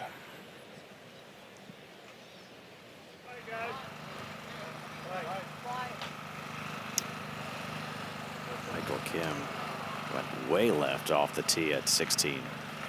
Good news is that he's in a trample down area. Bad news is that he's got no angle from here. Anything that lands on the green coming in from this left side is going to bound forward through the back of the green. This looks to be heading way right.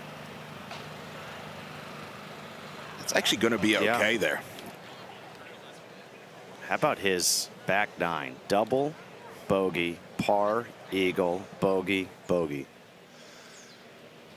Daniel Berger now for par at 17.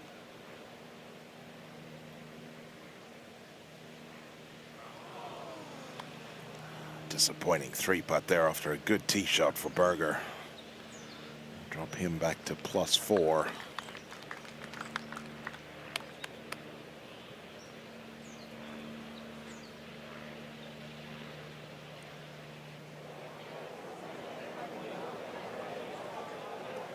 Lindbergh.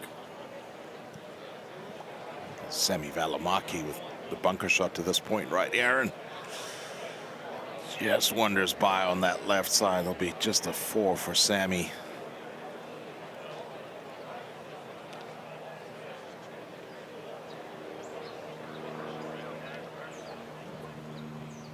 Now Rasmus Højgaard has a putt for birdie. We were talking about Michael Kim. You ready for this? Michael Kim today, through 15 holes, has 3 pars. Wow. It's a little bit of everything from Michael Kim. Good thing is there are more circles than there are squares.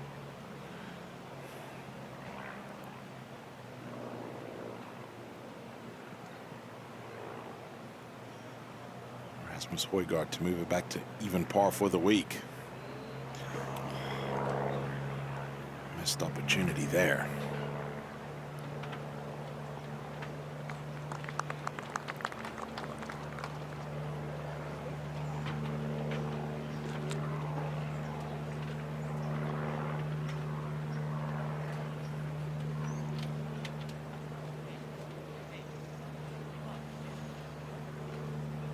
Be pretty neat to think about the European Ryder Cup team next year. Maybe a couple of brothers, pair of brothers on there. At 16, John Perry. It's a big possibility with what we've seen out of Alex Fitzpatrick this last month. John Perry, not one of the longest guys in the field. Trying to hoist this one up in the air, try and get it to come down as softly as you can. That will find that left bunker, but should be far enough up in the bunker there where it's an easy 3rd shot. On this Saturday, we've seen some low scores out there. The lowest so far, Chris Kirk, who is now 1 back of the leaders.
the tee at 17. Elvis Smiley coming off the birdie at 16.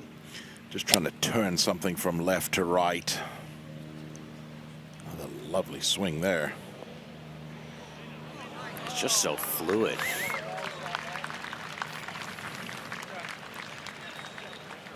Was a lovely golf shot.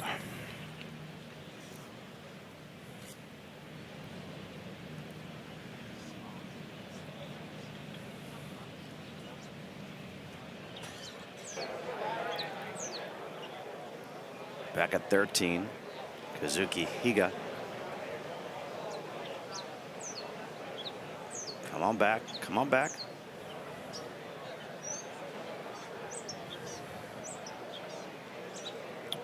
Okay, not too bad there. Now Luke Donald on the tee at 17.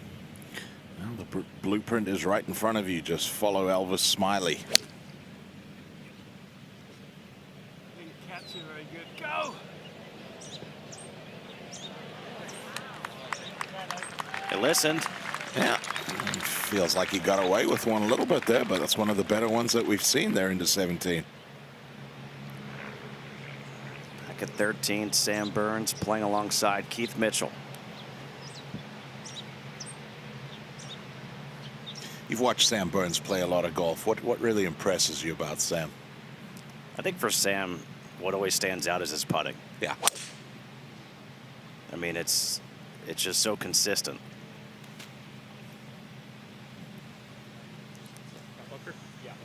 But the guy that he's playing with in Keith Mitchell, everything stands out with Keith. Like, I would go out to say that Keith Mitchell, talent-wise, might be top 10 talent on tour. I could not agree more, and I've often said this. I feel like Keith Mitchell is a massive underachiever, and I mean that 100% as a compliment. Correct.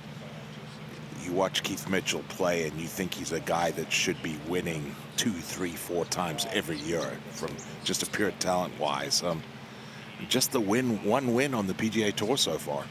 And really, I've always kind of seen a Freddie Couples aspect to him. He's got that power. He's got great swing, great hands. It seems like there's always one round in 4 that holds him back. I do like the fact that he made the switch to the mallet style putter, you know, and obviously we've talked about how it's benefited a lot of guys. I really feel like it's benefited Keith Mitchell. You know, he was a guy that was, I would say at very best, an average putter on the PGA Tour. He's now turned into a very efficient putter, very reliable sort of inside of 10 feet. He's got Brad Schneider on the bag. This guy's got a ton of power, going less than driver here. He's the sort of guy that you'd expect to contend in these kind of tournaments as well. Got a game that's made for these big events.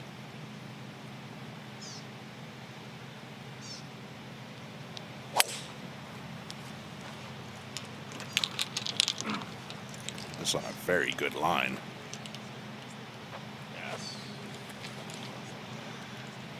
And a very good result if it just sits. Probably just run through on that back right corner, but should stay in that step cut there. No problem at all.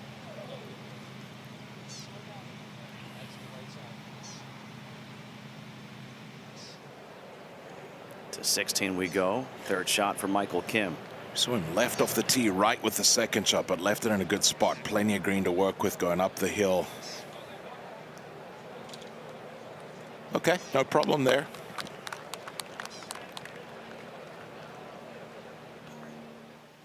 At 17, Luke Donald a putt for birdie. This is the putt that fooled Daniel Berger. Came up way short. See if Luke can get this to the hole. Yep, he'll get it in the hole.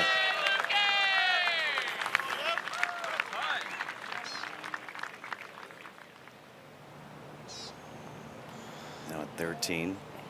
Looking for a third eagle of the day. Just wanders out to the right, but will be the tap-in birdie. Michael Lindbergh with the birdie. And Higa's got a putt for birdie as well coming up. Let's go back to 17. Elvis Smiley trying to match the birdie of Luke Donald.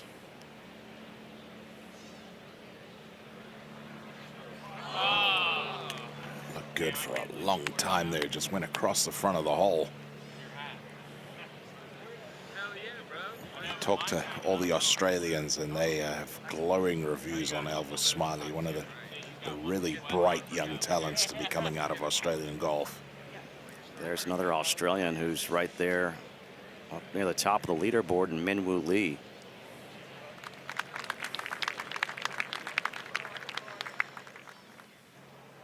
At 16, Michael Kim. Let's see if that roller coaster round can continue for another circle. Oh, no doubt. Still just the 3 pars. I mean, this is a wild scorecard.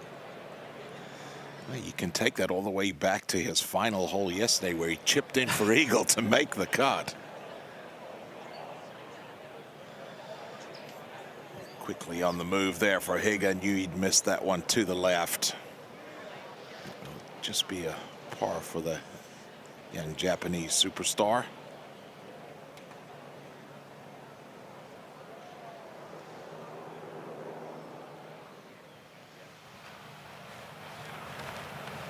The 16th. This is more like it. You don't see many balls in the fairway at 16, so Padraig Harrington from the rough, the left rough.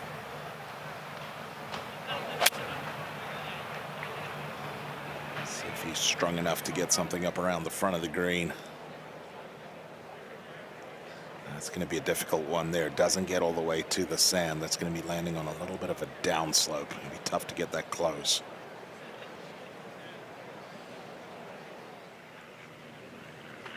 Sam Burns put it in that left bunker. Gary Krishna said this should be the easier of the 2 bunkers.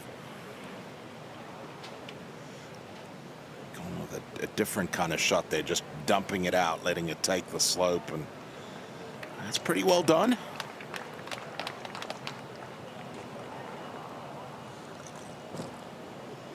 Good team there. Sam Burns, Travis Perkins, been together for a long time now.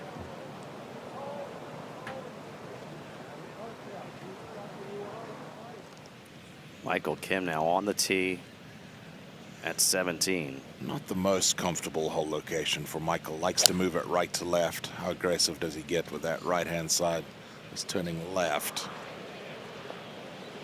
The answer, not very aggressive. No, that was always going to be a tough one. Doesn't hit a whole lot of fades, and that's going to be on that higher level. Tough 2-putt from up there. In the fairway, Christopher Rayton, who's coming off that win last week, and the last couple of weeks he's played some good golf. Looked to be no more than a 7-iron there for wow. Christopher Rayton. Gets that to hit really softly. No substitute for power. Now Chris Kirk, who has had the round of the day so far at 6 under, and he's 1 back of the leaders. Yeah, it's a fascinating hole, Justin, because it is, you would like to think a gimme hole, but with the camber going left to right, the hole kind of shaping right to left, and the wind going left to right, you've got to take it down that left side and just try and hold it. He went to the left side. And that's going to be in the left rough. Thought maybe this hole might suit up perfectly for Chris Kirk. That 16th fairway continues to puzzle these guys. Just 22% of the players are hitting that fairway today. John Perry. Taking it all the way to the far left side of that tee, trying to give himself a little angle. Always a very good ball striker. This may get a little bit better.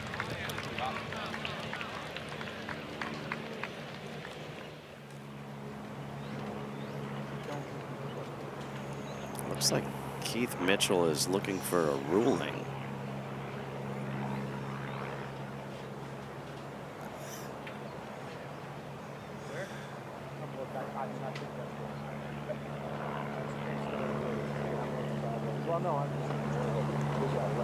Keith Mitchell, after his first round, joined Scott Van Pelt in the booth. How about that, huh? He's done a little bit of TV. He's a natural. He spent some time down doing the Golf Channel games in December, and I thought Keith was very good. Strong opinions?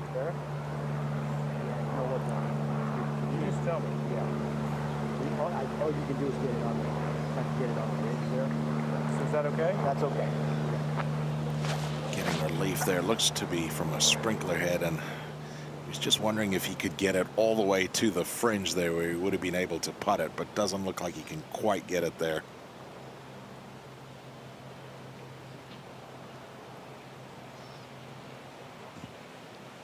Now what you have to make sure of is no closer to the hole, right? Yeah.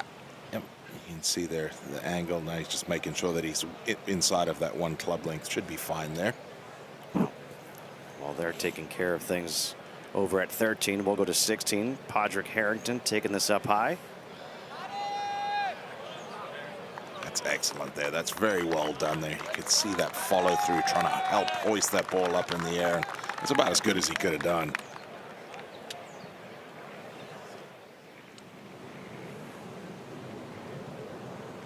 Now after the drop.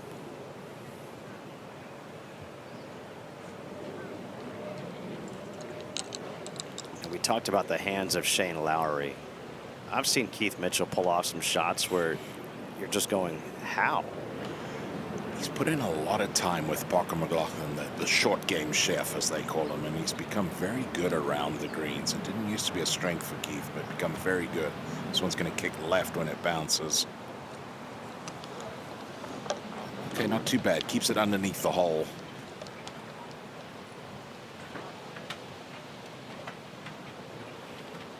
I did make one request when he was going to go on the air with SVP. I said, just, can you promise me you'll wear cashmere? He's like, would I wear anything else?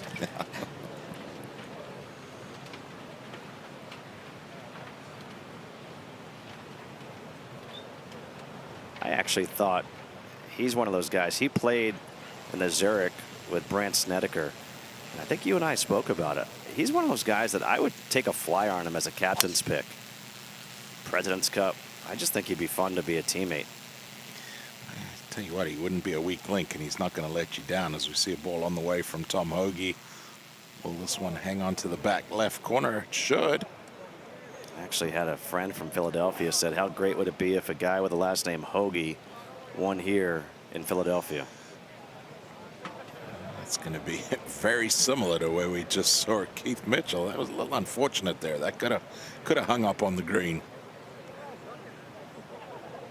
Tom Hoagie playing alongside Joaquin Niemann.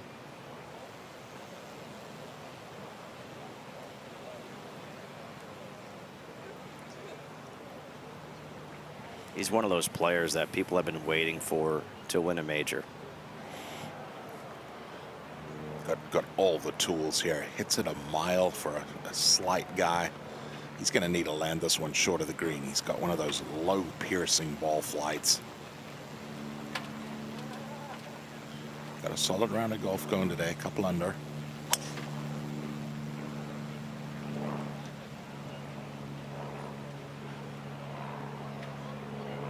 Just as you said, landed it short, now running it up. Yeah, excellent there. That's very well done. It's going to leave a tricky putt up and over that decent sized ridge, but that will be for eagle.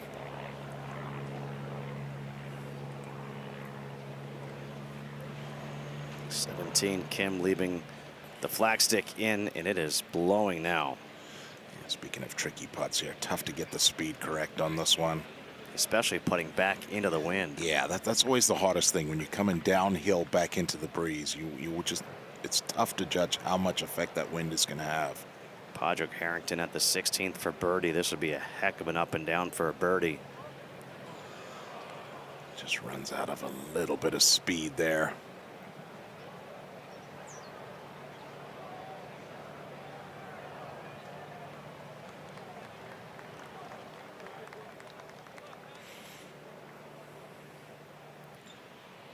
John Perry after a nice tee shot at 17.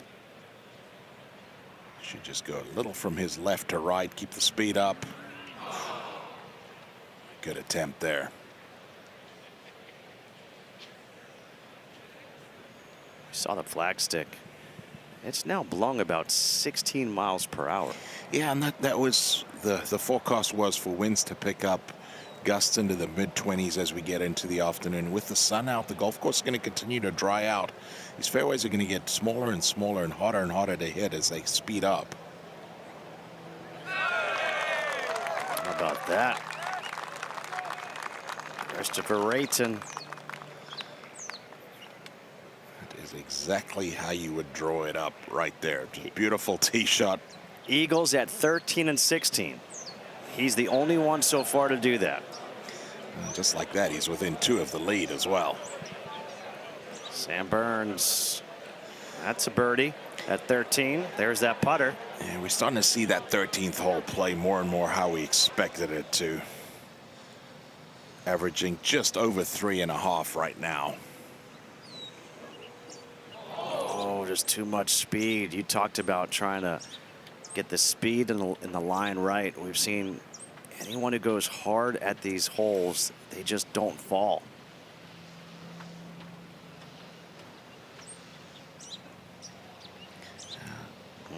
That nearly missed. Oof. That's a disappointing par there for Keith after a really good tee shot. Chris Kirk from the rough. Pulled about the best lie I've seen all week from that rough. Where can he leave this one? In the bunker. I think that's a fine leave right there. Plenty of room to work with. Yeah, we haven't seen guys struggle too much from that right side. As Gary said, there are lots of green there, and you've got all sorts of options as what kind of shot you want to play. Chris Kirk, one back of the leaders, 6 under as he's playing the par 5, 16th.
PGA Junior League is bringing friends, families, and communities together through golf, all with expert PGA and LPGA coaching. Find a team near you at PGAJuniorLeague.com.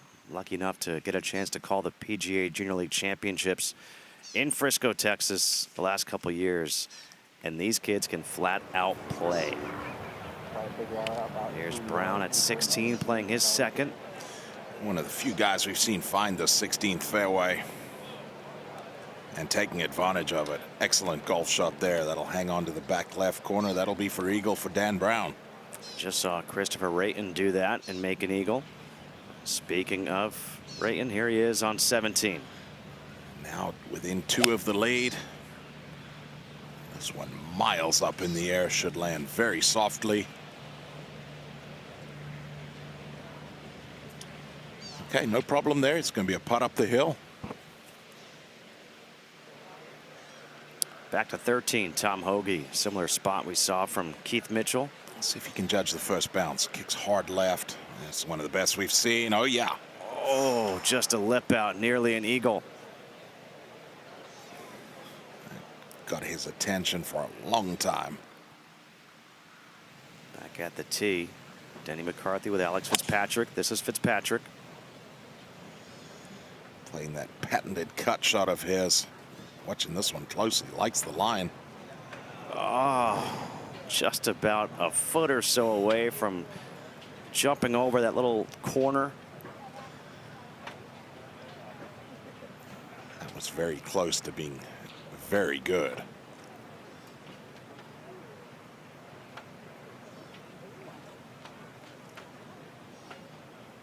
Denny McCarthy. I never thought I'd see Denny switch up putters, and he went to the mallet. One of the very best putters in the game for a long time. It's been a bit of a slow year for Denny McCarthy. Maybe this can help him get things kicked in the right direction. Always feels really good to make a cut in a major championship. See if he can have a strong weekend. Not much going today, kind of stuck in neutral though. Couple over par for the day. This might help. Come on, come on. Take a seat now.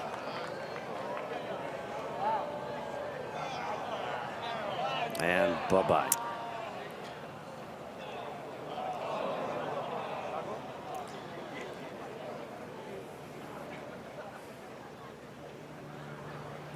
Chris Kirk put his second in the greenside bunker, so now his third.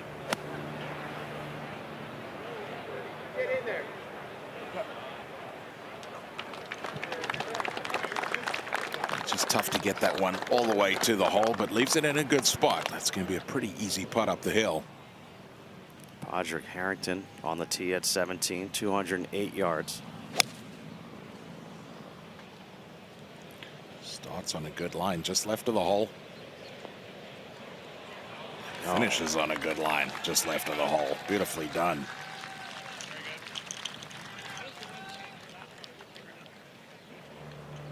Joaquin Niemann has this putt for eagle at 13. This has got to break a couple times, huh? Yeah, I'm going to go right to left early and then come back left to right as it gets closer to the hole. See if he can start this far enough to the right side.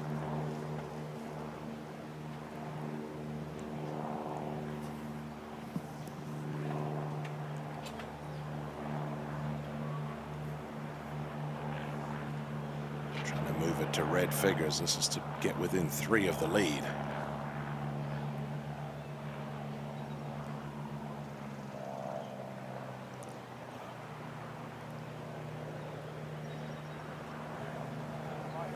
Perfect for speed there. It's actually well done from that distance.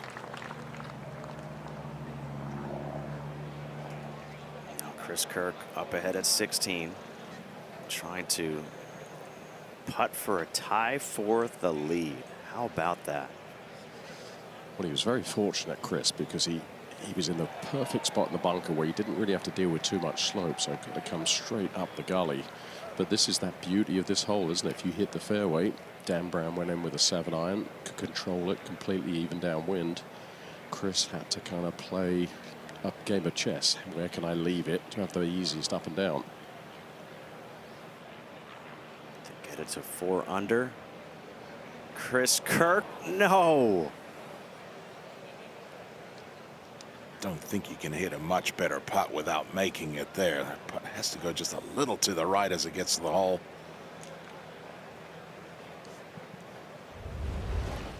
Take one more look here. You think it's going to catch the left side of the hole and go in. Perfect speed, and not so fast. He'll make the walk over to 17.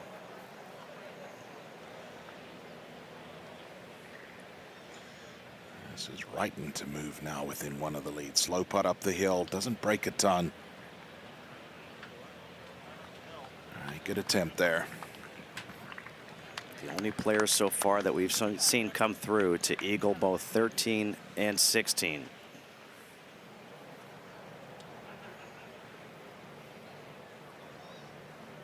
Now the eagle putt for Brown. You can see how fast it is. It's another fine attempt there. Got the speed correct. It'll be a tap-in birdie for Dan Brown, and hopefully a tap-in birdie here for Joaquin Niemann. And Indeed it is.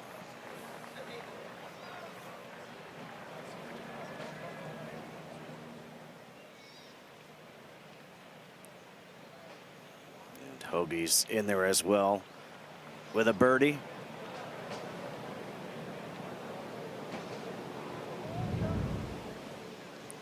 Over at the par 5 16th, 554 yards.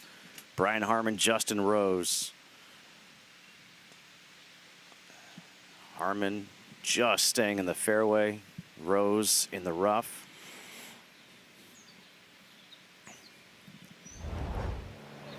Oh, I beg your pardon. Harman in the rough.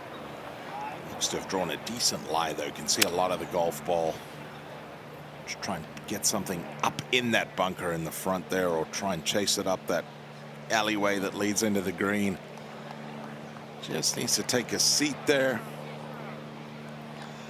It won't be too bad there. Plenty of green to work with.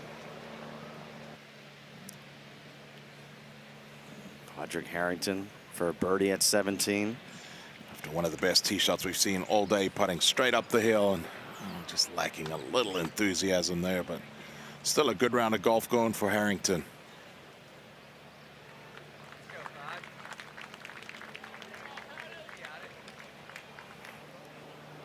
Alex Fitzpatrick went in that left bunker at 13. I saw that tee shot so close to just jumping over that corner. He's been carrying a little bit of speed, needs to take a seat right there. He will have that to move it back to +1 for the week. Justin Rose at 16. Looks like he just has to hack out of there.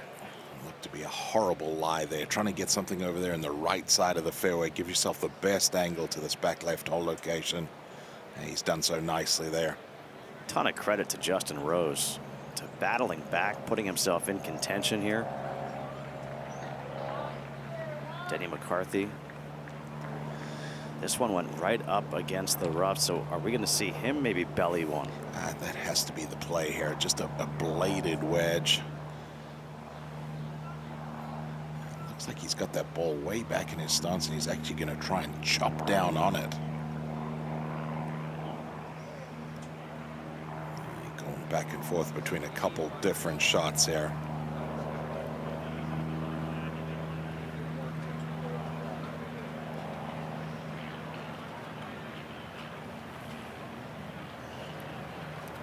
I would have thought for sure he'd belly it. I feel like the bladed wedge is a much easier shot. This one's so difficult to judge just how much it's going to dig in on that first bounce.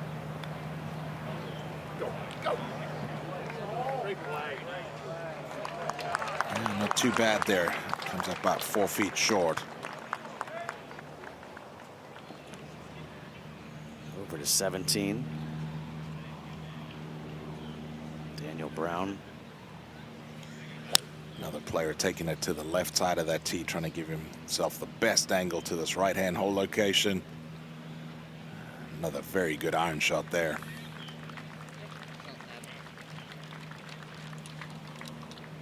With the hole playing 208, you feel like you've gotten a reprieve.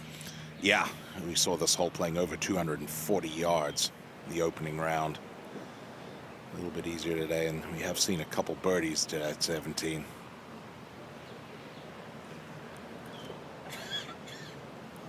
I know this has become a thing where players are laying down on the ground to read the putt. The first guy that Camilo Villegas doing the Spider-Man, do you really get that much of a better view? You know, I think it helps you see the slopes just a little bit better from looking there. You're talking the difference of 2 feet at most. I don't know if it's really that necessary, but these guys obviously feel like it is. If it's wet out, do you still do that? Probably not. You may ask your caddy to get in there and read it for you.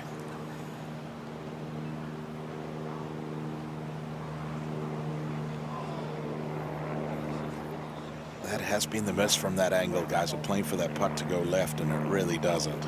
Kirk on the tee at 17. He likes to play a draw. Yeah, look for this one to come down left of the hole here for Chris Kirk. Very difficult for him to get all the way to that hole location.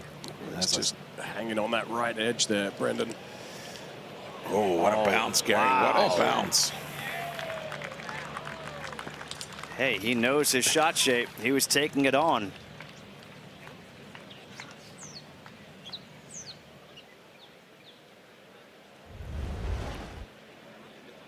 And we talked about it with Brian Campbell. When things are going against you, you're having a tough round, everything goes against you. Chris Kirk's having a fantastic round of golf, and that's a fortunate hop there.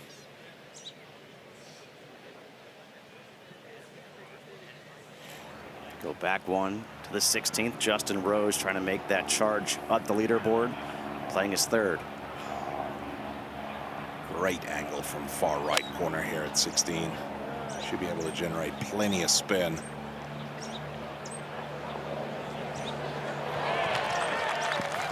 And an excellent result. He'll have a putt for birdie. Denny McCarthy for the birdie. Alex Fitzpatrick tapped in for his par.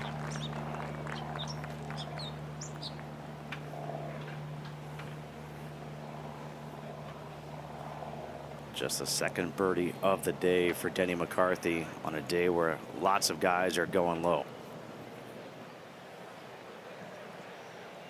Brian Harman at 16.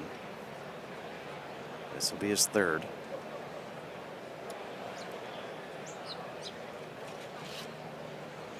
To have some sort of straight-faced wedge there, maybe a gap wedge, even a pitching wedge. Lots of green to cover here. Lie looks to be pretty good. Should be able to get clean on the back of the ball. Hottest group on the golf course right here. Justin Rose, Brian Harman, quickly making their way up this leaderboard. It's gonna go. Didn't come out the way he expected it to. Muffled contact there, and that's going to turn around and unfortunately come back to him.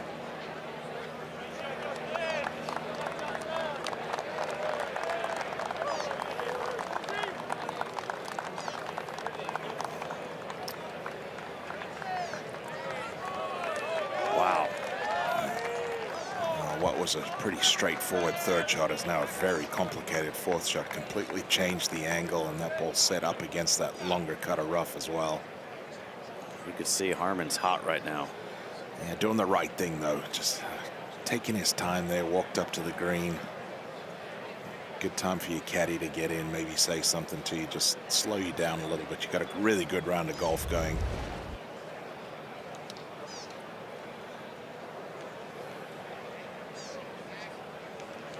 In golf, you always talk to yourself so nicely.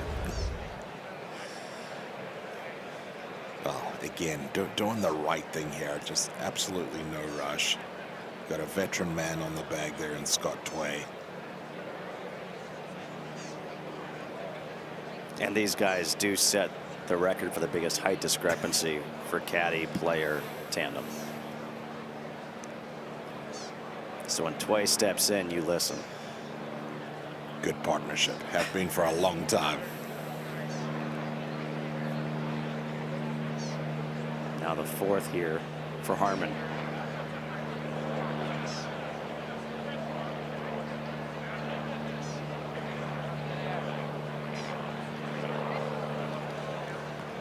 That's more of what you'd expect from Brian Harman. Really good around the greens and leaves that in a good spot. He's going to be up the hill there to save par at 16. Chris Kirk's putt on the way for birdie. Chris Kirk is now 7 under and tied for the lead. Look at that round of golf for Chris Kirk. He's 7 under with a bogey. Well, we said we expected somebody to go out there early, challenge the leaders, and Chris Kirk is that man. As we take another look at this, a little fortunate with the tee shot, good bounce, takes advantage of it. Beautiful putt down the hill there.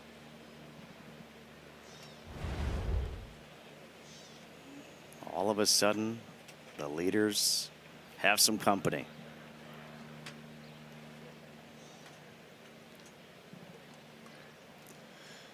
Dan Brown now trying to match Chris Kirk and doing so very nicely. And I thought 17 was a hard hole. All of a sudden, we're starting to see a bunch of twos on the 17th hole.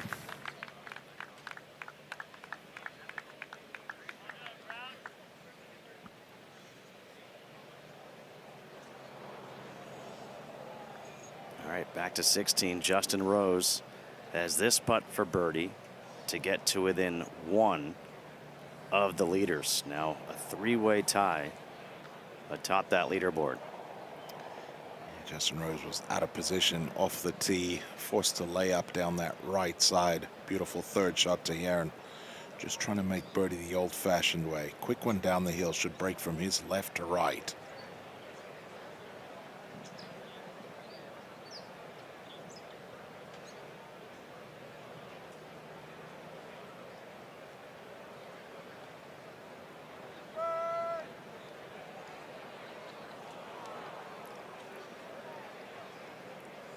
Out of position off the tee, cost Justin Rose here at the par 5.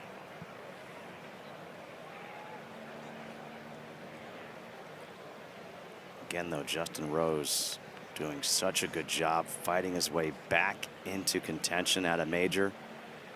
He's put himself in contention at quite a few majors the last couple years.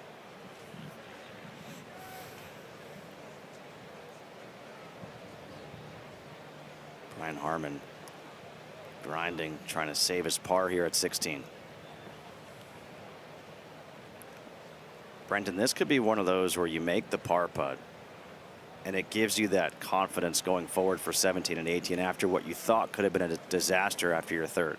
Yeah, you know, you've got a tough finish at 17 and 18. That 18th hole going to be playing straight back into the breeze today. So, yeah, you'd love to knock this one in. And at 1 under par, Brian Harman's a big part of this tournament. So you've got that in the back of your mind as well. Trying to stay in touch with those leaders. It's not a difficult putt. You're going essentially straight back up the hill, straight up the fall line from this angle. See, their breezes are continuing to pick up. It will get stronger as the day moves along. And that's a fine save there for Brian Harman. Controlled himself, gave himself a look, able to save the par here at 16.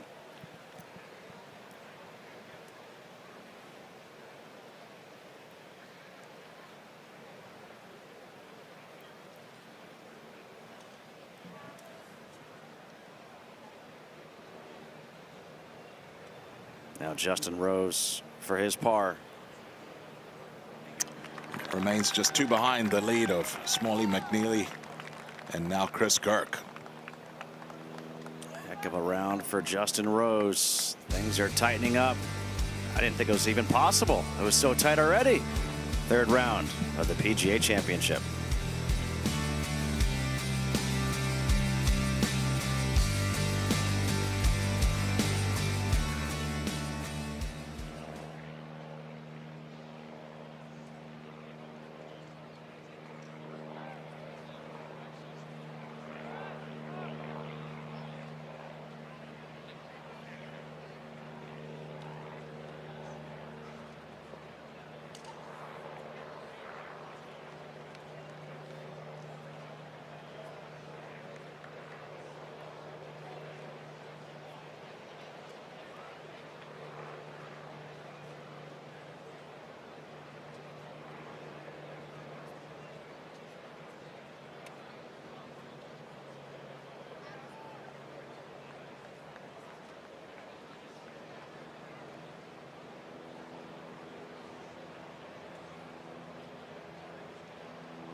The PGA Championship from Aronimink.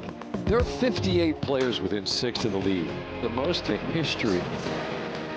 McNeely going on a run. Michael Kemp, he is making everything he looks at. Lie in wait, and these golfers are now taking advantage. Moving there. What a story we have unfolded.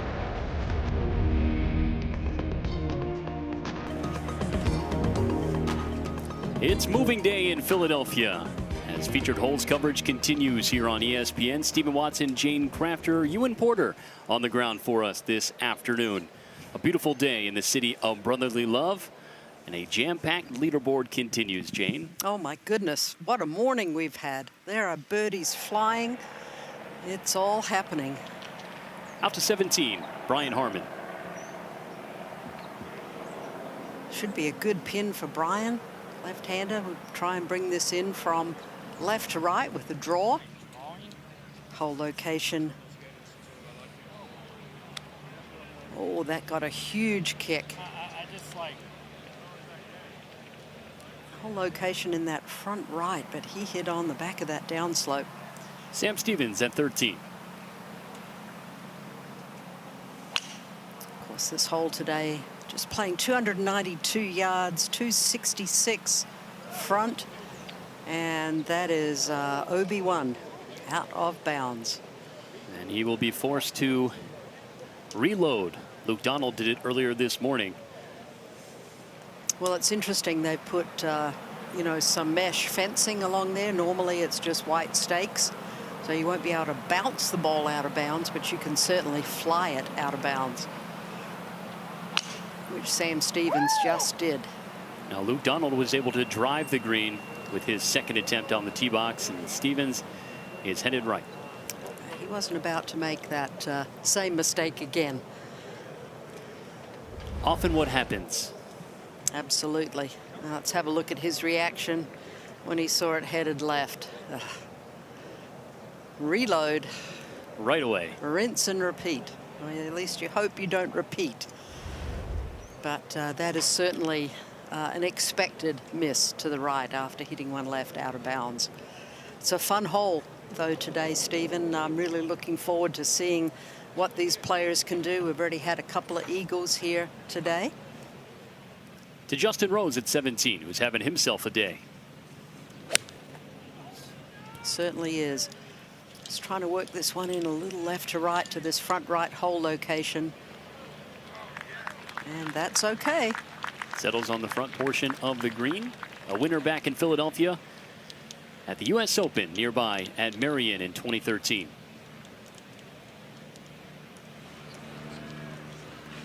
Rasmus Højgaard.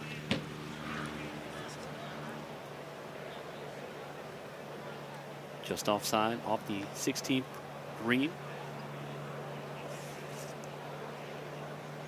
A back left hole location today. It's 25 on and 10 off the left. Rasmus has missed the green right, but a pretty straightforward chip and run up and over that little hog's back. Needs to pick up some pace, though. He'll be well disappointed with that one. He'd be looking to get that one within 4 or 5 feet. Rasmus has never finished inside the top 60 at a PGA Championship. This is his 5th appearance. Playing into the weekend, trying to change that stat. As twin brother Nikolai eagled the 13th hole, which is one of our featured holes. Pretty incredible, Jane. There's already been 6 rounds in the 60s posted this morning. Well, conditions were absolutely perfect for golf, weren't they, this morning? We saw early on our ESPN coverage, ESPN Plus coverage, Michael Kim just start out like a house on fire. Goodness me. He hardly made a par on the front 9. Justin Rose went out in 30 in his front 9. And now Sami Välimäki on the green in 2. Lengthy one here for eagle. Certainly give it a run. I mean, you definitely want to get eagle putts to the hole, but you don't want to give yourself too much stress coming back. And that one might be not in quite that gimme range yet for Sammy. Seen 2 eagles so far today at the par 5 16th. Nikolai Højgaard, as Jane mentioned, and Chris Rayton. He has a pair of eagles on the back 9. Yeah, we saw 3 eagles. That were 4 eagles total on this hole yesterday. 3 of them were from players reaching the green, and only 23 players yesterday reached the green in 2. The wind is completely different today. Yeah, Rayton, the first player to make multiple eagles in a PGA Championship round since Stuart Sink in the final round of 2021. Well, he is on a roll, isn't he, Christopher Rayton? Goodness me. Won last week at Quail Hollow, the Truest, for his first PGA Tour victory, and now Rasmus facing a much longer birdie putt than he would have expected. Slightly back uphill. Just misses on the left side.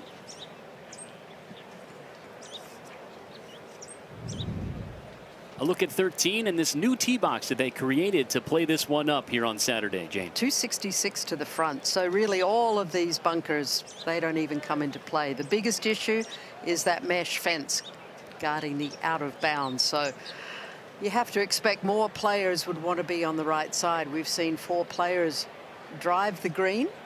292 is the total. I would say left bunker is not too bad of a place to be.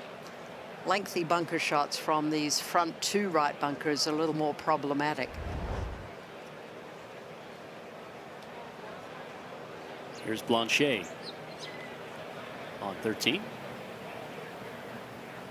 Yeah, long bunker shot, have to negotiate that mound. This green, Stephen, is such a challenge. It has got so much going on, a lot of undulation. The second from Harmon at 17.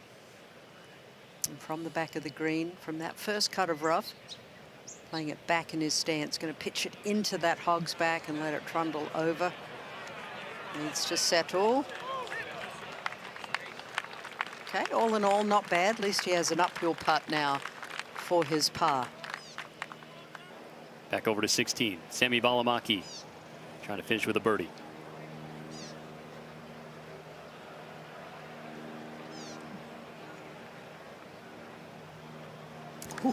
Just rolls snuck it in. Oh, there are no pictures on the scorecard, are there, Sammy? That's a birdie. Sam Stevens out of bounds with his drive, so he's hitting 4 out of the bunker.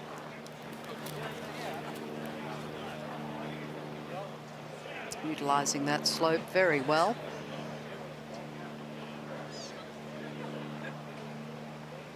So he has that for a bogey. This is Justin Rose's birdie putt. Just slides past the cup. It's on 17. And good to see the 45-year-old having a super round.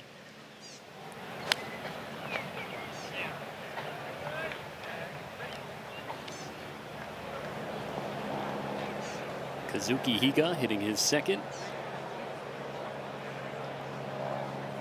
Oh, that'll be a lengthy eagle putt, but nevertheless on the surface. And 2 is always a plus. Making his second PGA Championship appearance. Back out to Blanchet.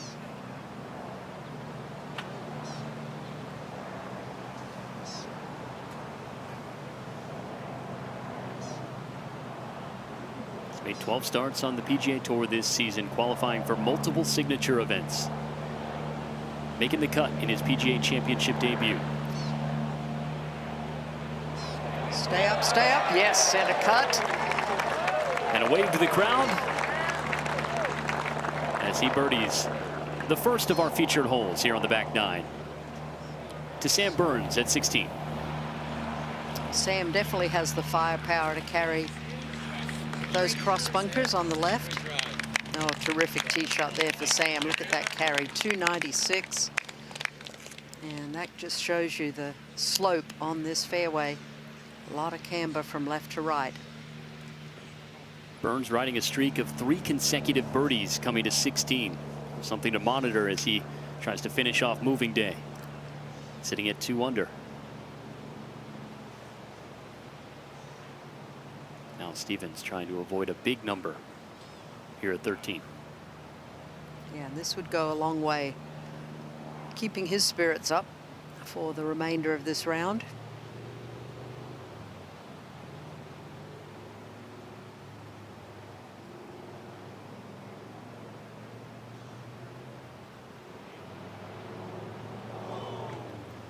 Just a little over red. I'll be happy to walk off this green at 13. He gives a couple back. That's the one place you just cannot afford to miss this. Reachable par 4 today. Brian Harmon trying to keep his clean card on the back nine. One of the best putters on tour is the Open champion. Just such a fighter mentality Brian Harman has. Wonderful short game. Sitting at 1 under for the championship. Keith Mitchell joins us at 16. And one of the longest hitters on tour. He and Sam, boy, they can, Sam Burns, they can launch it.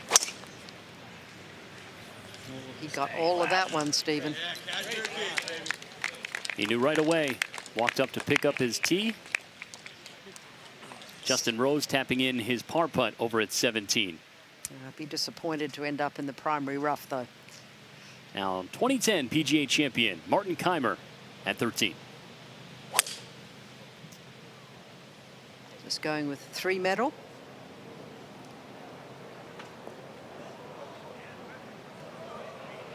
Just very difficult to hold the green. But that's not a bad spot. It doesn't look like it's sat down too much. So it should be pretty straightforward chip and run. Playing alongside Matt Fitzpatrick. 5-time winner on tour. 3 of them coming this year.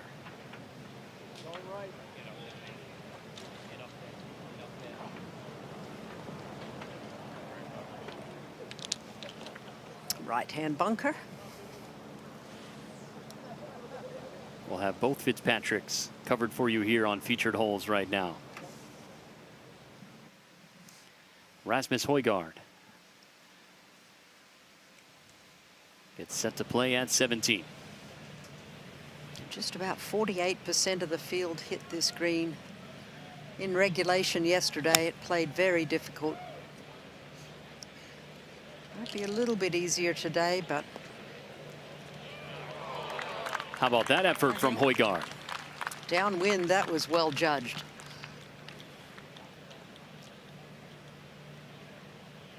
That flag was definitely tucked over that front right bunker, so that's well done. Michael Lindberg, his 3rd at 16. Oh, boy! Oh, yes, sir! Put some action on it, Michael. There I was saying how difficult that long bunker shot was. Michael Lindberg said, nah, it's not that hard. Oh, what a sweet shot. Runs up there to check this out. And what a sight to see. Making his major championship debut at the age of 33. And the smile says it all. Making a memory here in Philly. Just brilliantly executed. Just gave that full swing. Entered the sand a couple inches behind. Had some great little right-hand spin on it. Right into the cup. Lindberg qualifying as the DP World Tour top point getter through the Asian swing. A winner at the Turkish Airlines Open earlier this year. And doesn't the DP World Tour live up to its name? They play all over the world. Asia, South Africa, Europe, even down in Australia. And Kazuki Higa. He became the first player from Japan to win the Asian Tour Order of Merit after securing the coveted title at the end of 2025, earning himself a spot in the field this week. And it's wonderful that the PGA of America, they have so many wonderful pathways for players from all global tours to get into this wonderful championship. Can we see another eagle? This coming across the green at 16. Slightly into the breeze, and that can affect such long putts. It's fairly exposed, this green complex. Comes up just a tad short. Shouldn't be too much problem for Higa. Fitzpatrick at 13.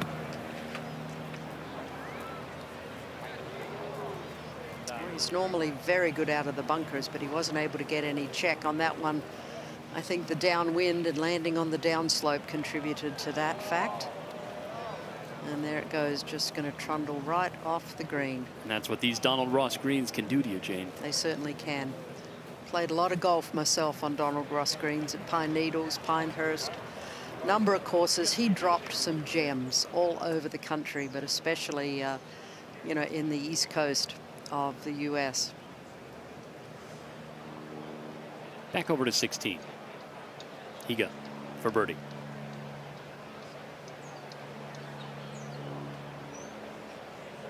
Okay, in with authority. Well done. Well, that pairing finished the 16th at 3 under par. Impressive stuff from Lindbergh and Higa.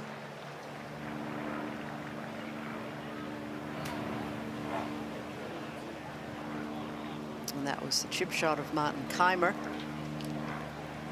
Martin Keimer attended the Champions Dinner, and someone asked him, "Are you playing this week?" He said, "Well, yeah, I'm a past champion.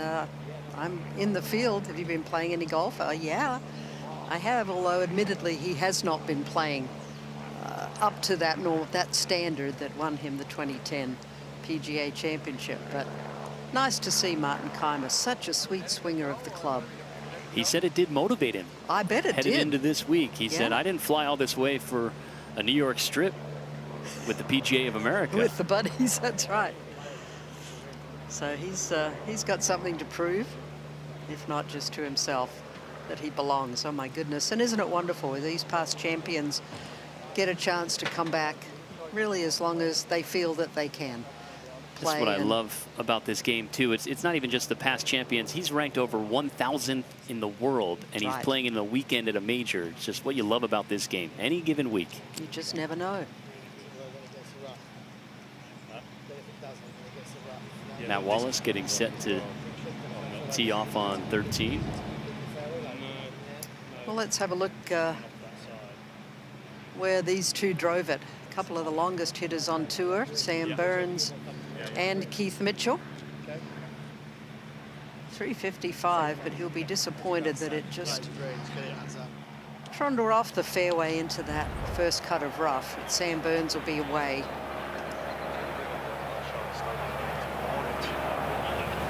Stays in T-Mobile, that's fine. Right, correct. Go with that? Burns talking things over with Travis Perkins, his caddy. It's like a 5-iron, if I'm not mistaken. These fairways are just immaculate. Look at them, just gorgeous.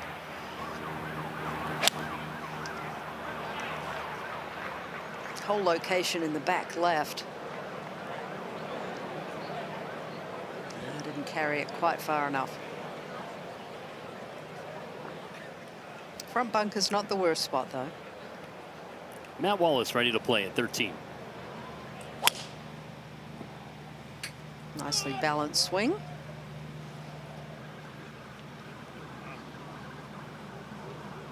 But it did not produce an accurate shot.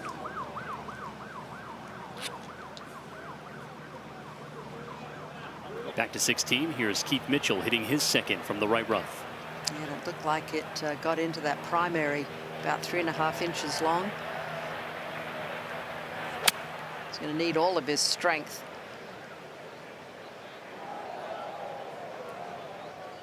Just can't climb the hill. So Mitchell and Burns both will have wedge in hand hitting their third. It's a tough hole location downwind for these players. 22-year-old South African Casey Jarvis made his Masters debut and his PGA Championship debut this season.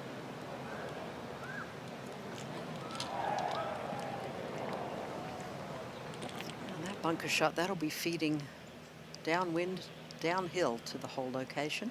Rasmus Højgaard trying to pay off a beautiful tee shot at 17. This for birdie. Break. Ah, just broke a little left. That fooled him. It just kills you when you hit such a wonderful shot and you can't quite pay it off. Joaquin Niemann at 1 under. Fires at 16. Shot. Sure, he's begging for the wind to hit that one.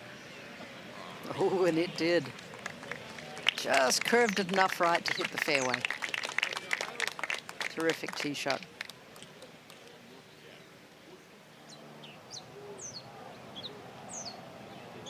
Matt Fitzpatrick, his third.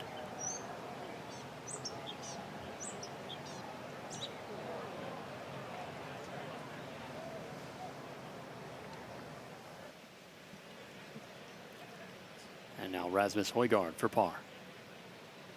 Walks away with a 3. Upset with himself. There's so many subtle undulations out here at Aronimink. A lot of grand slopes and a lot of subtle ones as well. Here's Martin Keimer. Stay up. Yep. Right in the heart for Keimer.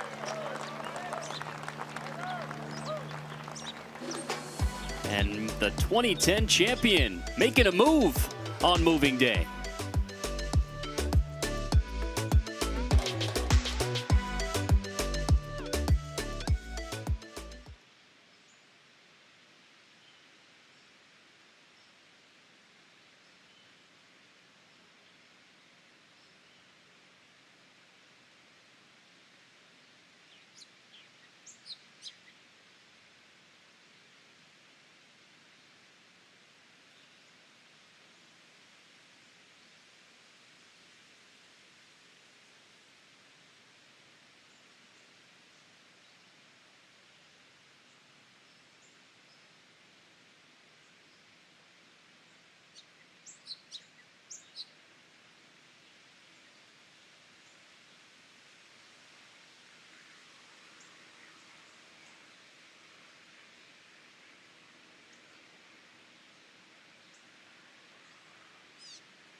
Moving day indeed in Philadelphia. Big crowds on hand as the Philly faithful out to show their love for this game of golf. A major championship back in Philadelphia for the first time in 13 years. Back on this property for the first time in over 60. Lindbergh following his eagle at 16. And a little downwind, just 194 covers the front. He landed that about flag high, and that is not going to hold. Wind coming now kind of out of the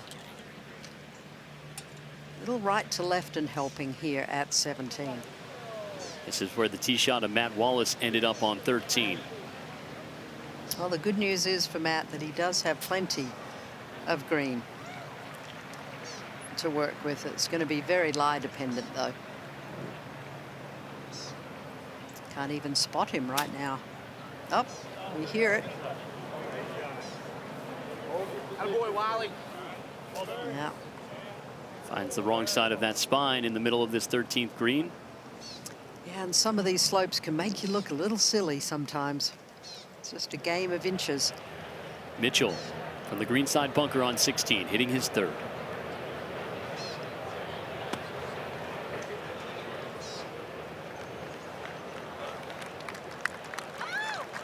And again, that slope just kind of repelling the ball away from the hole, and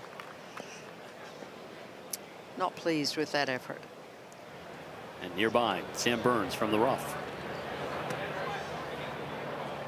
He also found the bunker. And what a shot that is. That is the way to do it. He'll set himself up nicely for a 4th consecutive birdie. Jarvis at 13. There's a good view of what the player faces. Play it out to the left, let it work in from that side. Settle now. We saw where Fitzpatrick's ball rolled off to. Yeah, that's headed in that direction. Downwind, you've got to be so precise. I bet Mitchell did not have the best of lies there, the way that one came out. Kind of squirted to the right on him. Inside 14 feet for Mitchell and his birdie at 16. No, never had the correct line. And disappointing for a player of his length. But that's the penalty when you miss the fairway, Stephen, on this hole. You just are at the mercy of the lie.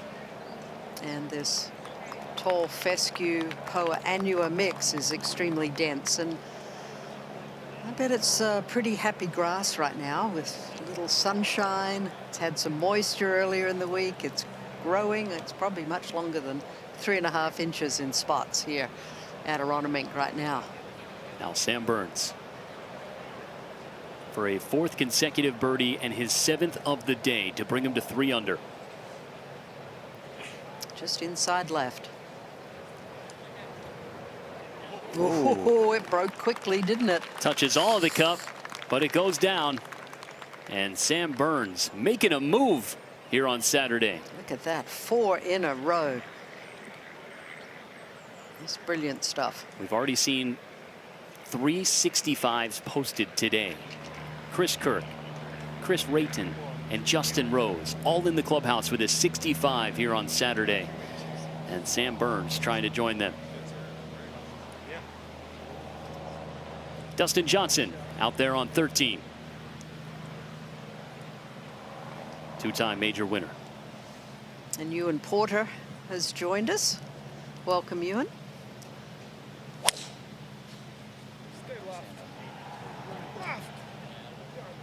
As we watch DJ try and attack this hole. Oh, it needs to put the anchor down. Okay, just in that first cut, that shouldn't present too many problems for Dustin Johnson. That's what you love about this pin position here on Saturday too, with the tee box up, Jane, is if you get one coming too hot toward that green, it all runs away from the pin behind it. Absolutely, and you know, that's the difficult part. These players coming in here with such a long club, but you've got to try, if you can, to land it just short of the green. Yeah, it's mostly off the left, a little bit of help. Yep. 266 is the front yardage. There's a little bit of an upslope short of the green. Jordan Spieth, 3-time major winner. The only major he does not have is this PGA Championship.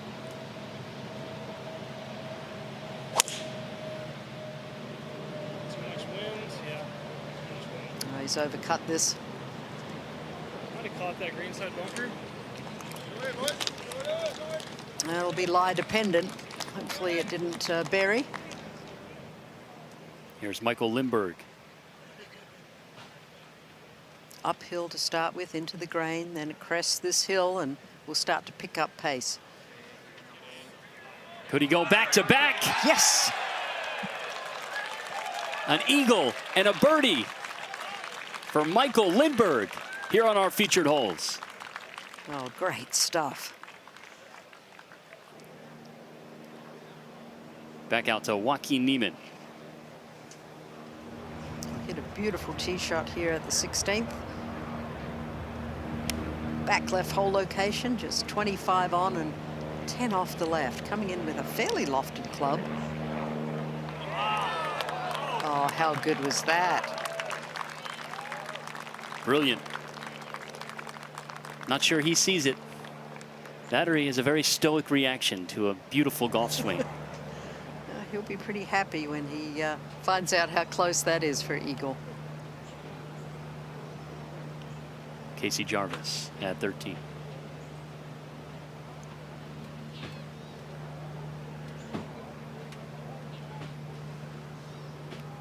Now uphill to start with, it'll break a little right to left, and then as it crests this hill, it will come back left to right. It's going to be Wallace first to play. This for his birdie.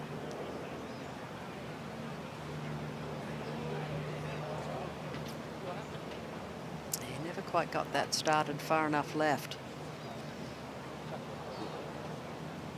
What you'll see a lot here on 13 is groups step away and clear the green, with it being in pretty much everybody's bag to drive this par 4 13th. Absolutely. It helps speed up play, no doubt. Sam Burns at 17. Trying to make it 5 in a row. This should suit him. Trying to bring it in from left to right. Come on, wind, hit it.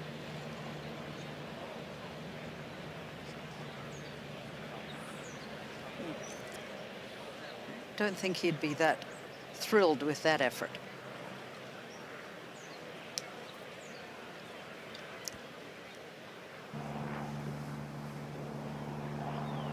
Jarvis from just off the green at 13. Coming pretty much right up the funnel, up the valley between the two humps. Didn't really do much as far as break, just never quite had enough pace. And it's fun, we're definitely seeing a little more action in the birdies and eagle department, aren't we today, Stephen? Weather is a little nicer, even though the wind is blowing. The players perhaps learning the golf course as well. It was a day where nearly 60 golfers were within a couple of shots of the top of the leaderboard.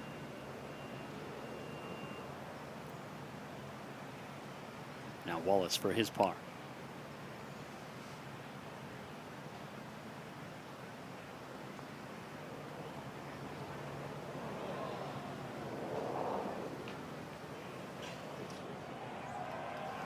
So Wallace is going to give one back at 13. Yeah, this whole location kind of befuddled Matt. Never quite had the right line with his first putt, and certainly a misread with the second.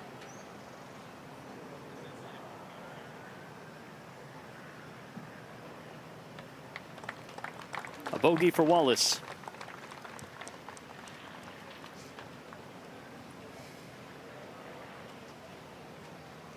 Tom Hoagie hitting his third shot at 16. And he got into this championship as first alternate. Jake Knapp had to withdraw with a thumb injury that has been beleaguering him. And Tom trying to make the most of this opportunity. That's a nice effort there. Good birdie chance.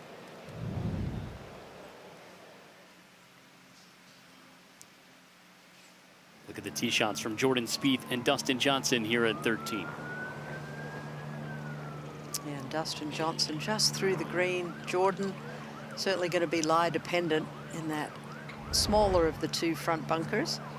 And as you can see, it's a fairly deep one. Jordan not a short man by any stretch.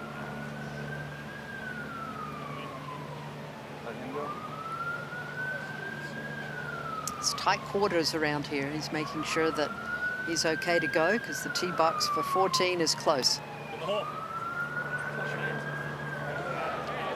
Jordan Spieth. Oh, wonderful, wonderful bunker shot. He has such incredibly good touch around the greens, just so imaginative and just executes the correct shot the majority of the time. Perhaps the shot of the tournament came from Spieth at 11 yesterday. From below the hill, put it into the side of the hill, popped it up perfectly, just sat right next to the cup.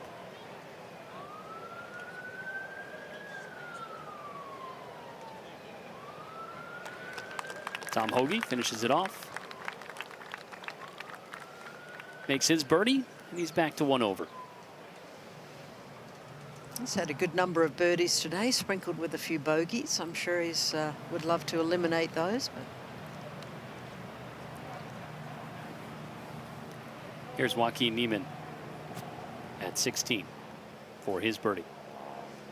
Should be just inside left for his eagle. It's an eagle, yes. That's right, how soon we forget. That brilliant approach. Look at him vaulting himself up the leaderboard. He's not been having that great of a year on the Live Golf Tour, but so much talent. Fourth eagle we've seen today at 16. DJ from the backside of 13. And going for the big flop. Oh, nicely judged. We'll have that short look for birdie as we head back up to the tee box. And world number 2, Rory McIlroy, who has found himself doing quite the move on moving day. He is 4 under on the day, 3 under for the championship. And only 266 to the front here, downwind. The breeze is a little bit off their left shoulder. 5 would, I'd imagine, for Rory.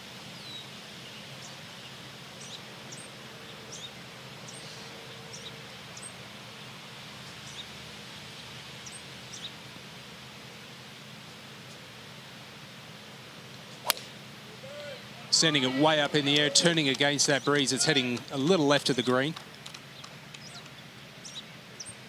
Oof. And he'll be happy that it bounded down into the bunker, because that would have been a very steep, heavily grassed lie. Not his best. Hard to believe he opened with a 4-over round on Thursday and finds himself already in a tie for third here on Saturday afternoon. We had this conversation before we came on air. With the wind forecasted to get up this afternoon, I don't think better than 6 under will be leading. We're going to have a whole host of players right there. Brooks Koepka, 3-time PGA champion, playing alongside Rory today. 3-wood. This is smoked to the right side of the green. Whoa, needs to settle. Ends up running across that cart path. Yeah, no one was prepared to sacrifice their body for Brooks today, evidently. Now, if that were Arnold Palmer, someone would have dived in front of that golf ball back in the day. Well, Sam Burns trying to make it 5 birdies in a row. This would be an incredible one. One of the best putters on tour. Yeah, see if he can judge the pace. So many undulations on this green. So difficult to judge, and then you throw wind into the equation as well. All the stars are out on a beautiful day in Philadelphia, high above Aronimink Golf Club.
Featured holes coverage continues at the PGA Championship at Aronimink Golf Club.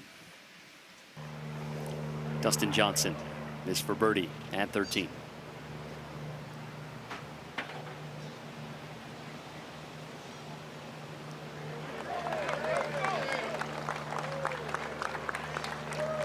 Well done by DJ. As Rory watches on.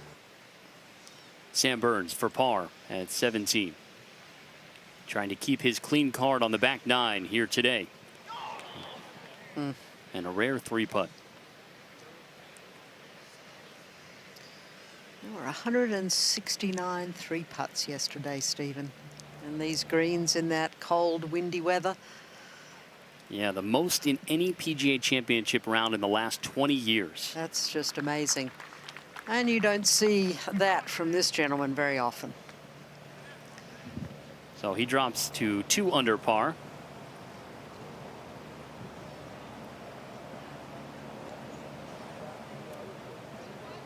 Jordan Spieth also tapping in a birdie at 13. Green is cleared, and Brooks Koepka ready to play. Got very lucky here. Another 5 yards. That ball's in the fairway bunker down on 15. It's not a bad lie. Into the breeze and a bit of green to work with. He can pull this off. Yeah, I think the breeze is definitely a factor with this chip shot. Well, it's really more of a pitch, isn't it, than a chip. He's far enough away from the hole. And in a way, it's not too dissimilar to a long bunker shot. It's against the grain. You've got to make sure you keep accelerating through it, keep that left hand tight.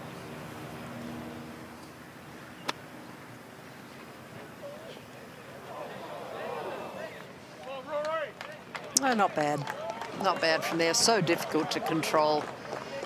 So much grass between the club and the ball, Ewan. It was always a little bit of a hit and hope, wasn't it? Yeah, absolutely. And they're just waiting for the players to tee off 14 here.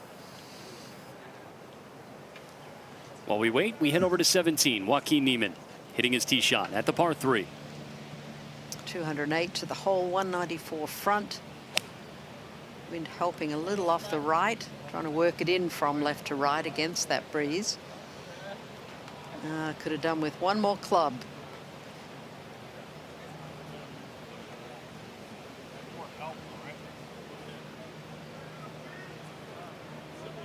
Now to McIlroy. Look at his lie in the bunker at 13. It's a really good one too. This is not a difficult shot. Everything feeding towards the hole. It will break right once it gets on the green. But I'd expect this within 4 or 5 feet all day. There's a little bit of an upslope, isn't there, halfway toward the hole? There is the gallery's all moving down towards the 14th tee, the 14th green behind.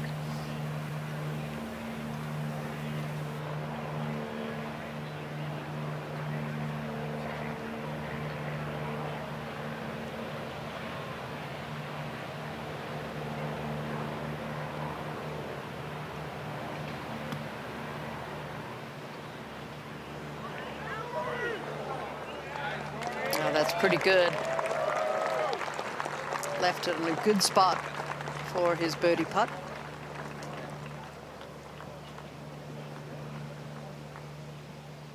Tom Hoagie ready to play at 17.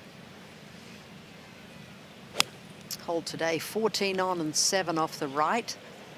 Looks like he's taking dead aim. Well done. Excellent play. Denny McCarthy at 16, playing his third from the backside of the green. And sand wedge face wide open, going for the big flop. And pretty good there from the Maryland native. Has an excellent short game, does Denny McCarthy. Not one of the longer hitters on tour, but he is excellent around the greens. McCarthy playing alongside Alex Fitzpatrick.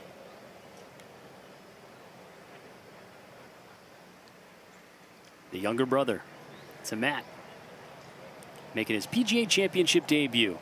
And it has been a whirlwind the last month or so. Stay up, yes! Nice birdie there for the younger bro. Winner of the Zurich Classic with his brother. And both of them on our featured holes in the city of brotherly love. As Andrew Schauffele at 4 under on the day. I'm going to test my eyes out here. I'm standing behind the green. Let's see if I can see this.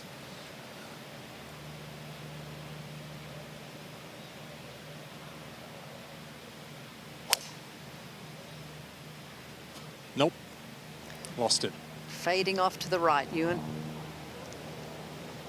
Just short of that right bunker. It is tough to catch those from that distance, isn't it? Well, yeah, I'm about 310, 320 yards away. Maybe 30 years ago I could have. Or you could be like me, get cataract surgery, and then things are a little clearer. Xander playing alongside Ricky Fowler.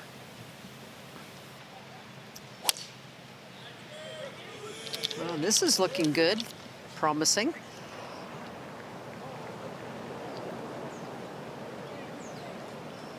Might have caught the front right bunker, I believe. There's not that wide of an opening in the front of that green. Denny McCarthy trying to finish off his birdie. One of the best strokes on tour. Yeah, and he didn't let us down. Never a doubt for Denny McCarthy. Top 5 in strokes gained putting each of the last 4 seasons. That's impressive. That is playing to your strengths. Now Joaquin Niemann. He's made more feet of putts today than his first 2 rounds combined. Just misjudged that one from the fringe.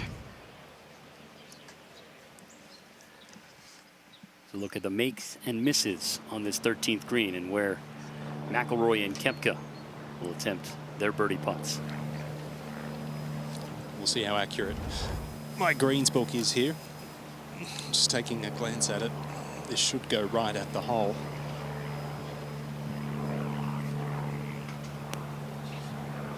Koepka first to play. I would concur.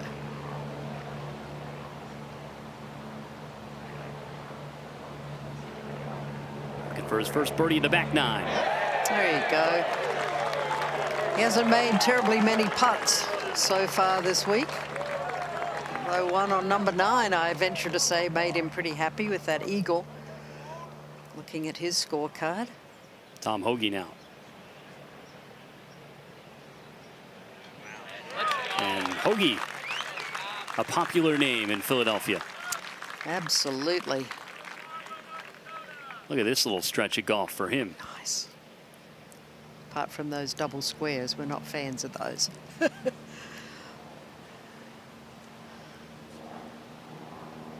Impressive to see McIlroy just one stroke out of the lead after starting with a 4-over round of 74. To move into a share of the co-lead with 2 golfers who have not teed off yet. Rory McIlroy.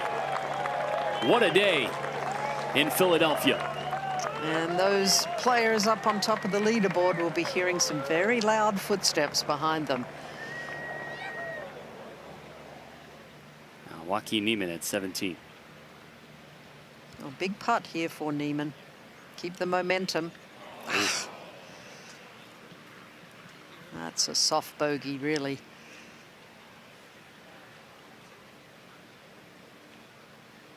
And that will drop Niemann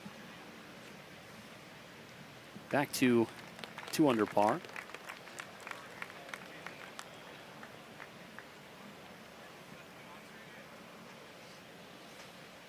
Martin Keimer gets set at 16.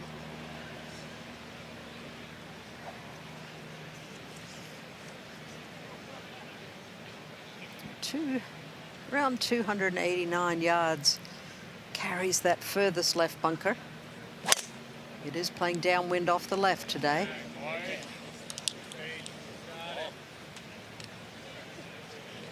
And no problem for Martin, but will it hold the fairway with that left to right slope?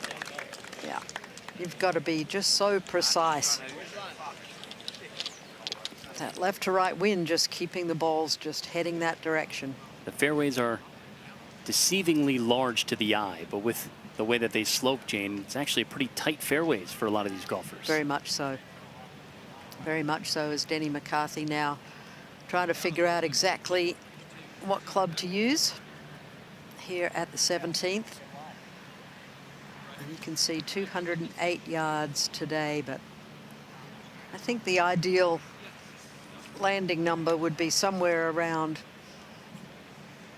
maybe around 196, 197. The front is 194. Coming off of a birdie on 16. Wind helping.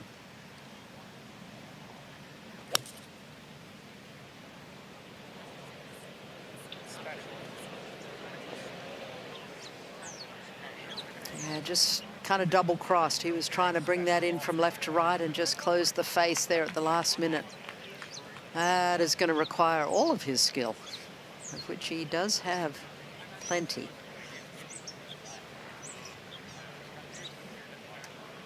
Playing alongside Alex Fitzpatrick, also coming off of a birdie. And what a stretch it's been for Alex. Winning with his brother and proved that he can play all by himself, too. And a very good iron player is Alex Fitzpatrick. Oh. Yeah, you really need to land it right on the front with this wind picking up as the day goes on. To 13, Xander Schauffele. Well, this is going to be awfully tricky. There is a bit of green to work with, but downwind and all sloping away from him.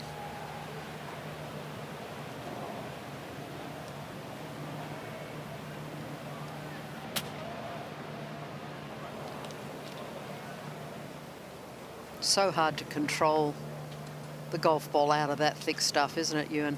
Well, it is, and you heard me say before with Brooks to hold onto it tight with the left hand. I mean, we even saw it with the 30-yard shot there. That club face turned over for Xander.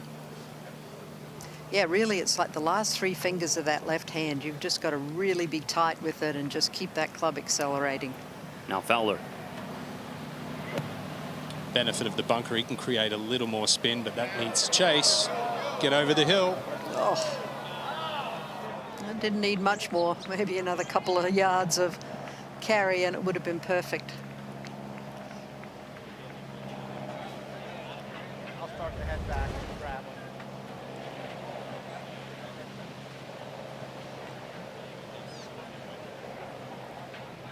Yeah, just that little disappointment there at the end. He knew that needed just that little bit more, but these Donald Ross greens have just been, for us spectators and commentators, so much fun to watch. They're giving the players fits, although they are managing them better today. Some of the hole locations, I think, Ewan, seem like they're a little more not quite up on little knobs and ridges as much as they were the last 2 days.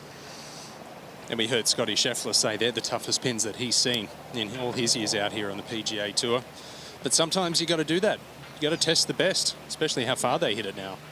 Well, absolutely, and you know, I think a lot of the players don't get a chance to play these classic old golf courses as much these days, and I think with the major championships going to the Wingfoots and the Marions and all of these amazing Northeast golf courses, I think some of them are in for a little bit of a shock this week. They're like, oh, this is a bit more difficult than it looks. Well, I tell you what, I'm not saying this to boast, but I did have a game at Marion last Saturday. Nice. And it was my first time playing there, and 6,900 yards. I know all about the history there at Marion, but I thought there's no way this can be as hard as what everyone says. And yeah, 5 hours later or 4.5 hours later, I was in for a rude shock. That will test the best in the world, that place. Absolutely, and Justin Rose prevailed there some 13 years ago, as we look now at Fowler attempting this lengthy one for birdie.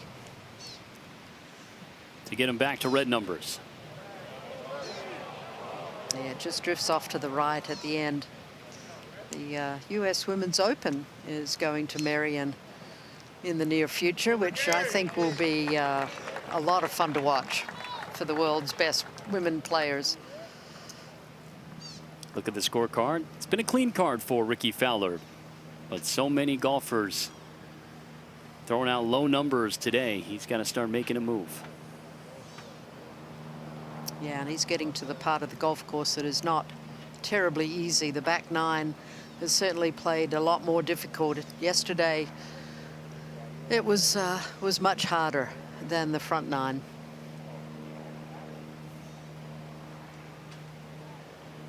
Now Xander Schauffele, the 2024 PGA champion. And that was such a wonderful breakthrough, such relief you could see on and joy on Xander's face there at Valhalla. Quite a sharp break from left to right on this one, and quick.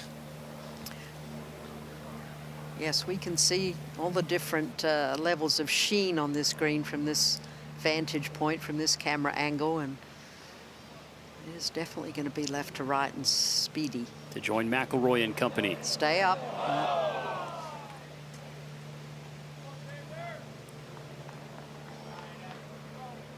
Well, Xander missed some golf at the end of 2024. Had a torn cartilage in his rib cage, and if anyone's ever had any rib issues trying to play golf, it's almost impossible. He had to miss a number of events at the beginning of last year, working his way back into form. He's made 17 straight cuts at majors. That is the longest streak currently going right now. Scotty Scheffler one behind him at 16. Here's Alex Fitzpatrick. Almost a Phil Mickelson-like flop shot there. Very difficult, though. There's such a sharp slope 3/4 of the way between himself and the hole. Very difficult. Sam Stevens has a birdie chance at 16. And we saw him hit it out of bounds there at our first featured hole, the 13th. Made a double. So you can get one back. Yep. Well judged. Good perseverance.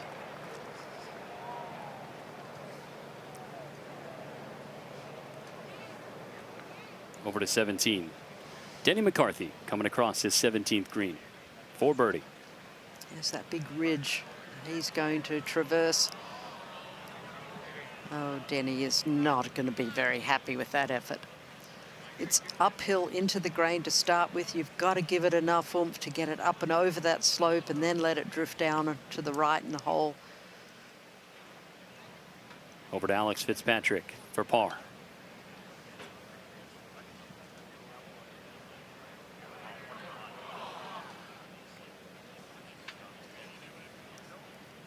No, as much as you protest, Alex, it's not going to change the result. Well, it's been kind of the common theme this week at Aronimink, and the looks on the faces of these golfers on these Donald Ross greens. It really is the great protector out here. Absolutely. It is the heart of the golf course, and that's one of his tenets, really. See if McCarthy can avoid a 3-putt. Oh, downhill and a little bit back uphill and then downhill again. So you wouldn't think that in this short of a length putt that it's going to be that difficult, but it certainly will be. You can see the ripples in the water and in his shirt. Wind starting to pick up as expected this afternoon. And this is a great camera angle because you really can almost see the ripples in the green. There's some big slopes and some subtle ones to boot. Yes, Denny, that's the way to do it. There's no give up in this young man. An incredible effort after a tough leave. He walks away with a par. He's like, oh my God. That's when you have to circle that green. To 16 in Martin Keimer. And what he thought was a good tee shot turned out to be a difficult lie. It's a great hop. That was very fortunate. Runs away from the pin, but he'll have an opportunity for eagle here at the 108th PGA Championship. A Bluebird day in Philly.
Aronimink Golf Club in the shadows of the city of Philadelphia. Beautiful day here in the city of brotherly love.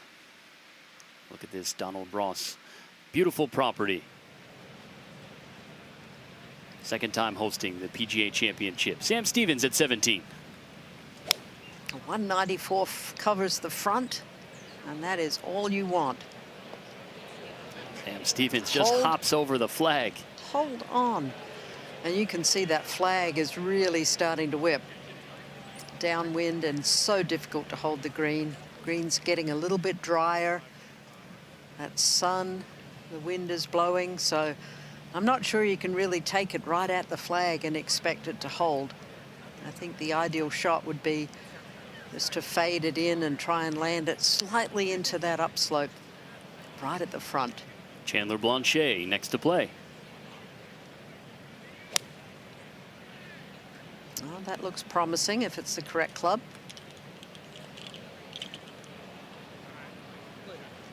Yeah, and that was well judged for distance.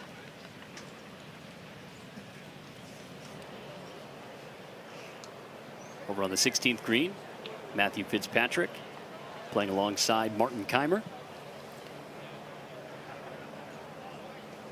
And this will be a lengthy one all the way across the green into the breeze. It's pretty much a fairly flat area where the hole is located. You can see the change of grass where the green starts running away to the back edge. Should not affect his putt at all. I expect him to give this a good run. Of a couple of looks for eagle from this group. Uphill into the wind. Wind is really starting to pick up, Stephen. That was expected. Gusts could be up to 25, 30 miles an hour this afternoon. Sahith Theegala joins us on 13. And it is just starting to gust as you talk, Steve. They're a hole and a half behind this group. Need to get a wriggle on. 3-wood. Yeah, I wouldn't be surprised if they've been given a warning. Hanging right, Jane, this one. Yeah, it's been a common theme, hasn't it? It has. This breeze has actually started to push more across the players than helping. Yeah, my little wind app says south-southwest, 13 miles an hour, gusting to 22. Keimer for his eagle. This looks like it has a little more pace. Settle. Not his best read, but good for distance. Bud Cauley playing alongside Theegala. This has become really, really tricky. We saw Luke Donald earlier today hit it into someone's backyard out of bounds. That out of bounds probably 15, 20 yards left of the green, but when the wind is hard off the left, it's hard to get yourself to aim it over the trouble. It certainly is, and that is the one place you cannot afford to miss it. You and I actually stepped it off from the edge of the bunker. It was about between 12 and 15 steps from the left edge of the bunker where that fence is. And Rory's ball landed in between the two. You and anybody on the platform over there in that backyard today? Not seeing any right now, which is disappointing, to be honest. I was ready to call it from there. Just a deck chair up there would be perfect.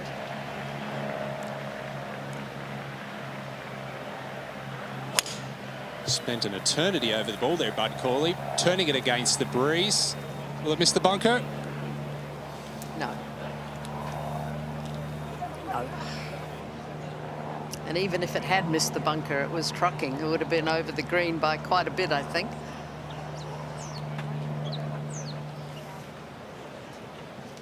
Matthew Fitzpatrick for his birdie at 16.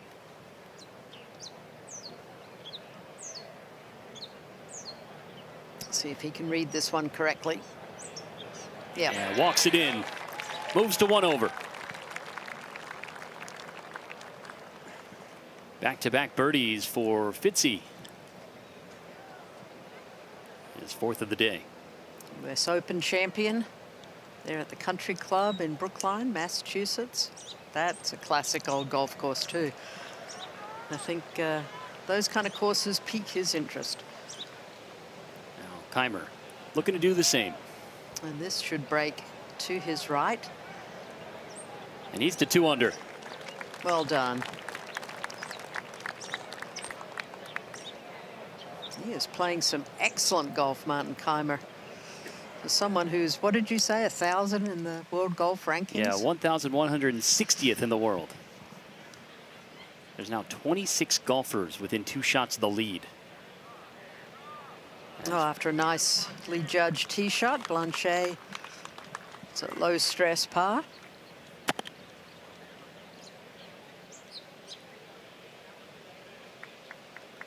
Have to wonder if you're Alex Smalley and Maverick McNeely looking at the leaderboard before your tee time in roughly 30 minutes, and you see McIlroy, Schauffele, Rahm. And Matsuyama. And Matsuyama, Cantlay. I mean, the cream certainly is rising to the top. It certainly is. And, you know, all of those players except for Cantlay are major champions. And you have to think that is that counts for... Goodness. Well, Sam Stevens has had a tough go at it here on our feature holes. He was OB on 13. Made a double. I don't know if he just completely missed the ball, Jane. I think he just hit it right on top of it. It's always difficult to try and putt from that position. I like to use my sand wedge. It's got a very heavy bottom with the way the flange is, the way the bounce is, and you can just, if you practice that shot, it really comes out nicely, but the putter doesn't have that weight right at the bottom of it like a sand wedge does. You saw Maverick McNeely yesterday actually play that with the toe of his putter. So there are a couple of different ways that these professionals attack a shot like that. And it's tough to putt through this happy grass, as you call it. Well, the grass may be happy, but the players in it are certainly not. So now for par for Stevens.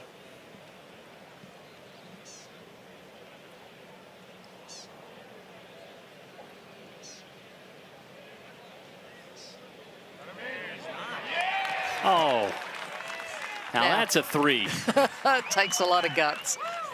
Just how he drew it up. Well, that's when you reiterate there is no room on the scorecard for comments or photos. Over to 13 in Thigala.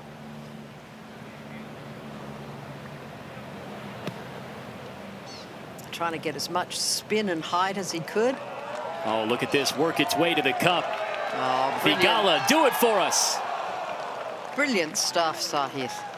Absolutely brilliant. That's the way to play it. He's just got such natural talent. I love to watch this man play golf.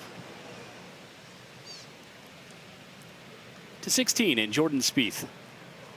Well, he definitely has the firepower downwind to carry those bunkers, but he's got to be precise to hold it on this well-cambered fairway, and he just came right out of that and pulled it. Behind that tiny little tree that you're at. Left rough for Spieth. And there are some small trees, as he mentioned. Bud Cauley, his second at 13.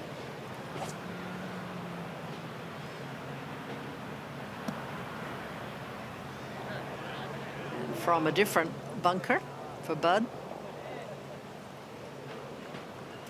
That wind just keeps the ball rolling away from the hole. Fitzpatrick at 17. Utilizing all of the tee box, trying to get over from the left and let the wind bring it in. Go, go, go, go. Oh, not quite enough. Trying to will it there with his words. DJ. He's going to let it fly at 16. Oh, that had some hurt in it. That is pummeled.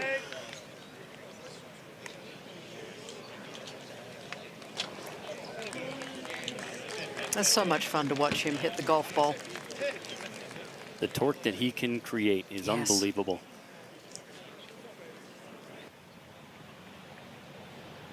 To 17 in Martin Keimer. Let's see if he can judge this one correctly.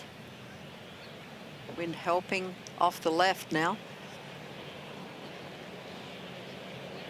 Looks like that's in the front bunker as well. Bud Cauley with his birdie attempt.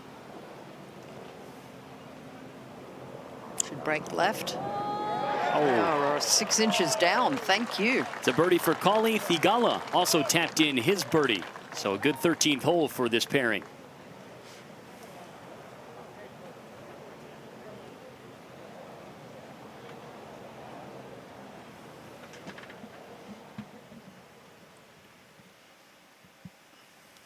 A beautiful day in Philadelphia. 3 in a share of the lead, including the #2 player in the world.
Featured holes coverage continues on ESPN. It's the 108th PGA Championship at Aronimink Golf Club.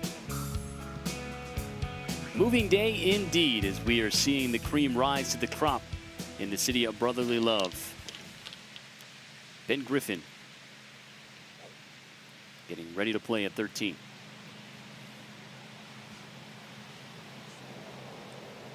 .266 yards to the front of the green. That small opening. Holds on 26 paces. Making his 4th straight PGA Championship appearance. Trying to bring that in from left to right. Is it overcut? Yes, it has.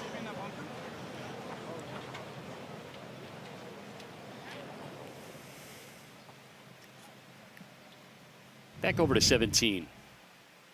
And look at the bunker shots that await Fitzpatrick and Keimer.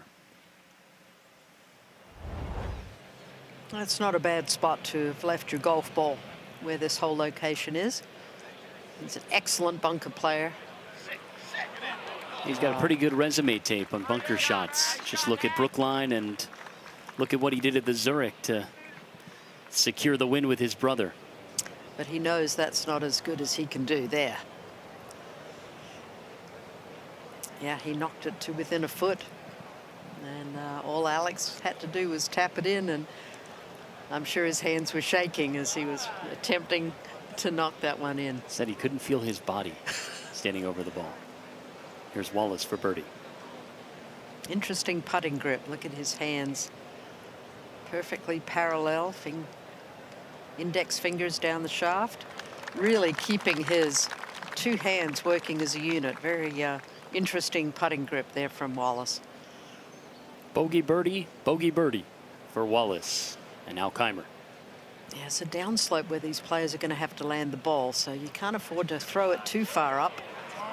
That's really well played. That's what Fitzpatrick was looking to do. He might have hit his a little bit heavy, and it came out with 0 spin. What a great performance from the 2010 champion in Keimer. Ryan Gerard next to play.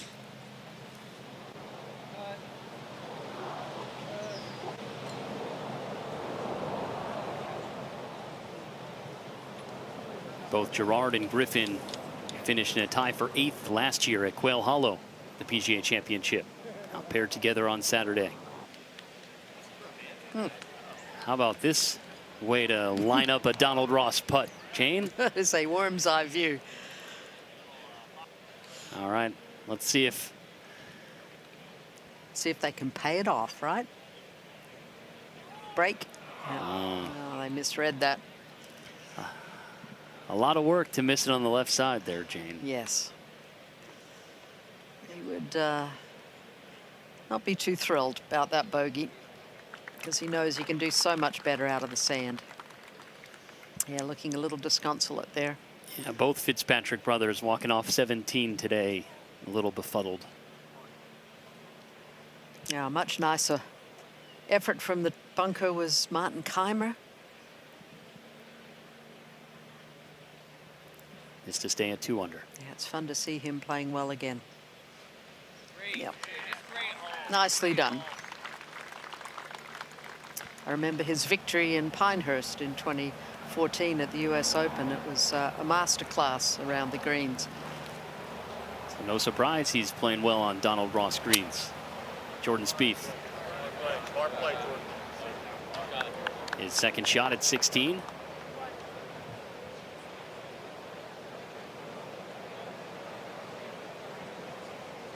Dustin Johnson just absolutely bombed it down here at 16.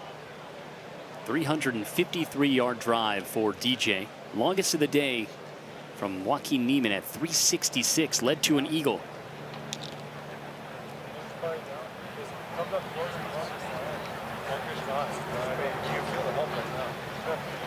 It's definitely helping wind. Just 200 yards left for Johnson. Yeah, it can't be more than an 8-iron, I would think.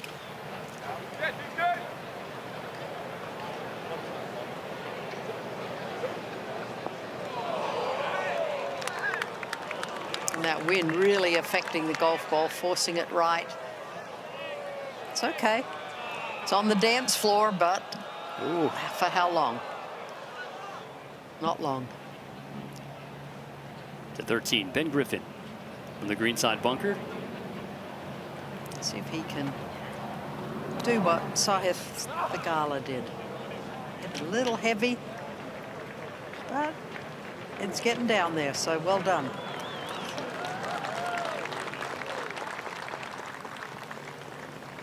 As we head back to the par 5 16th and Rory McIlroy. Well, it's definitely a helping breeze, Steve, but it's also hard off the left. This fairway slopes hard right. It's hard to keep it in the short grass. He's 5 under today, 4 under for the championship, and a share of the lead with Alex Smalley and Maverick McNeely. Oh, he has smoked it down the right-hand side, but that's drifting towards the rough.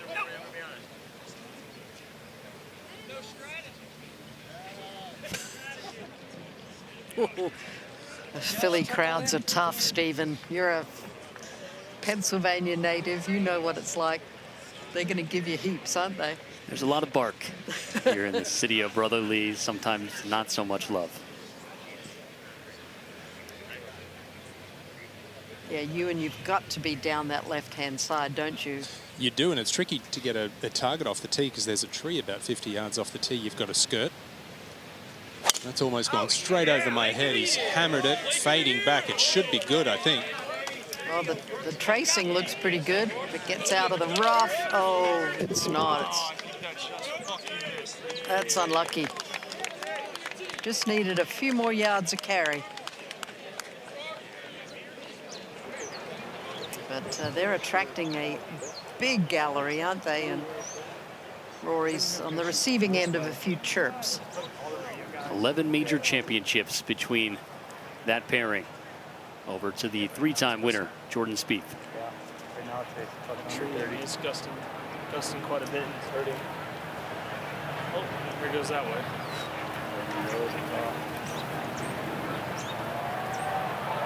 Pitch it 20, 27. Is that what you think is playing? Yeah. Yeah, I'd agree with that. I think it's a little under 30. It's the voice of caddy Michael Greller, giving him some reinforcement on his approach shot here.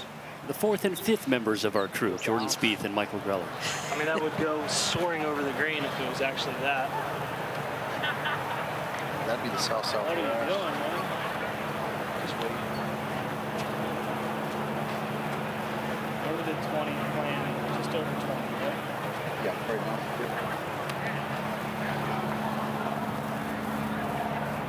He has 124 yards left. And he's one of the best with these sand wedges in his hand. Let's see what he can do.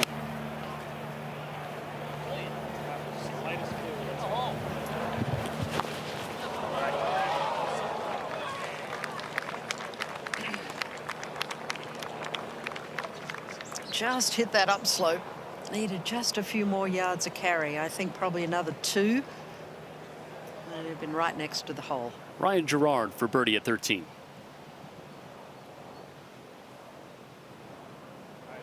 Right in the heart. Oh, well done. A Carolina grad.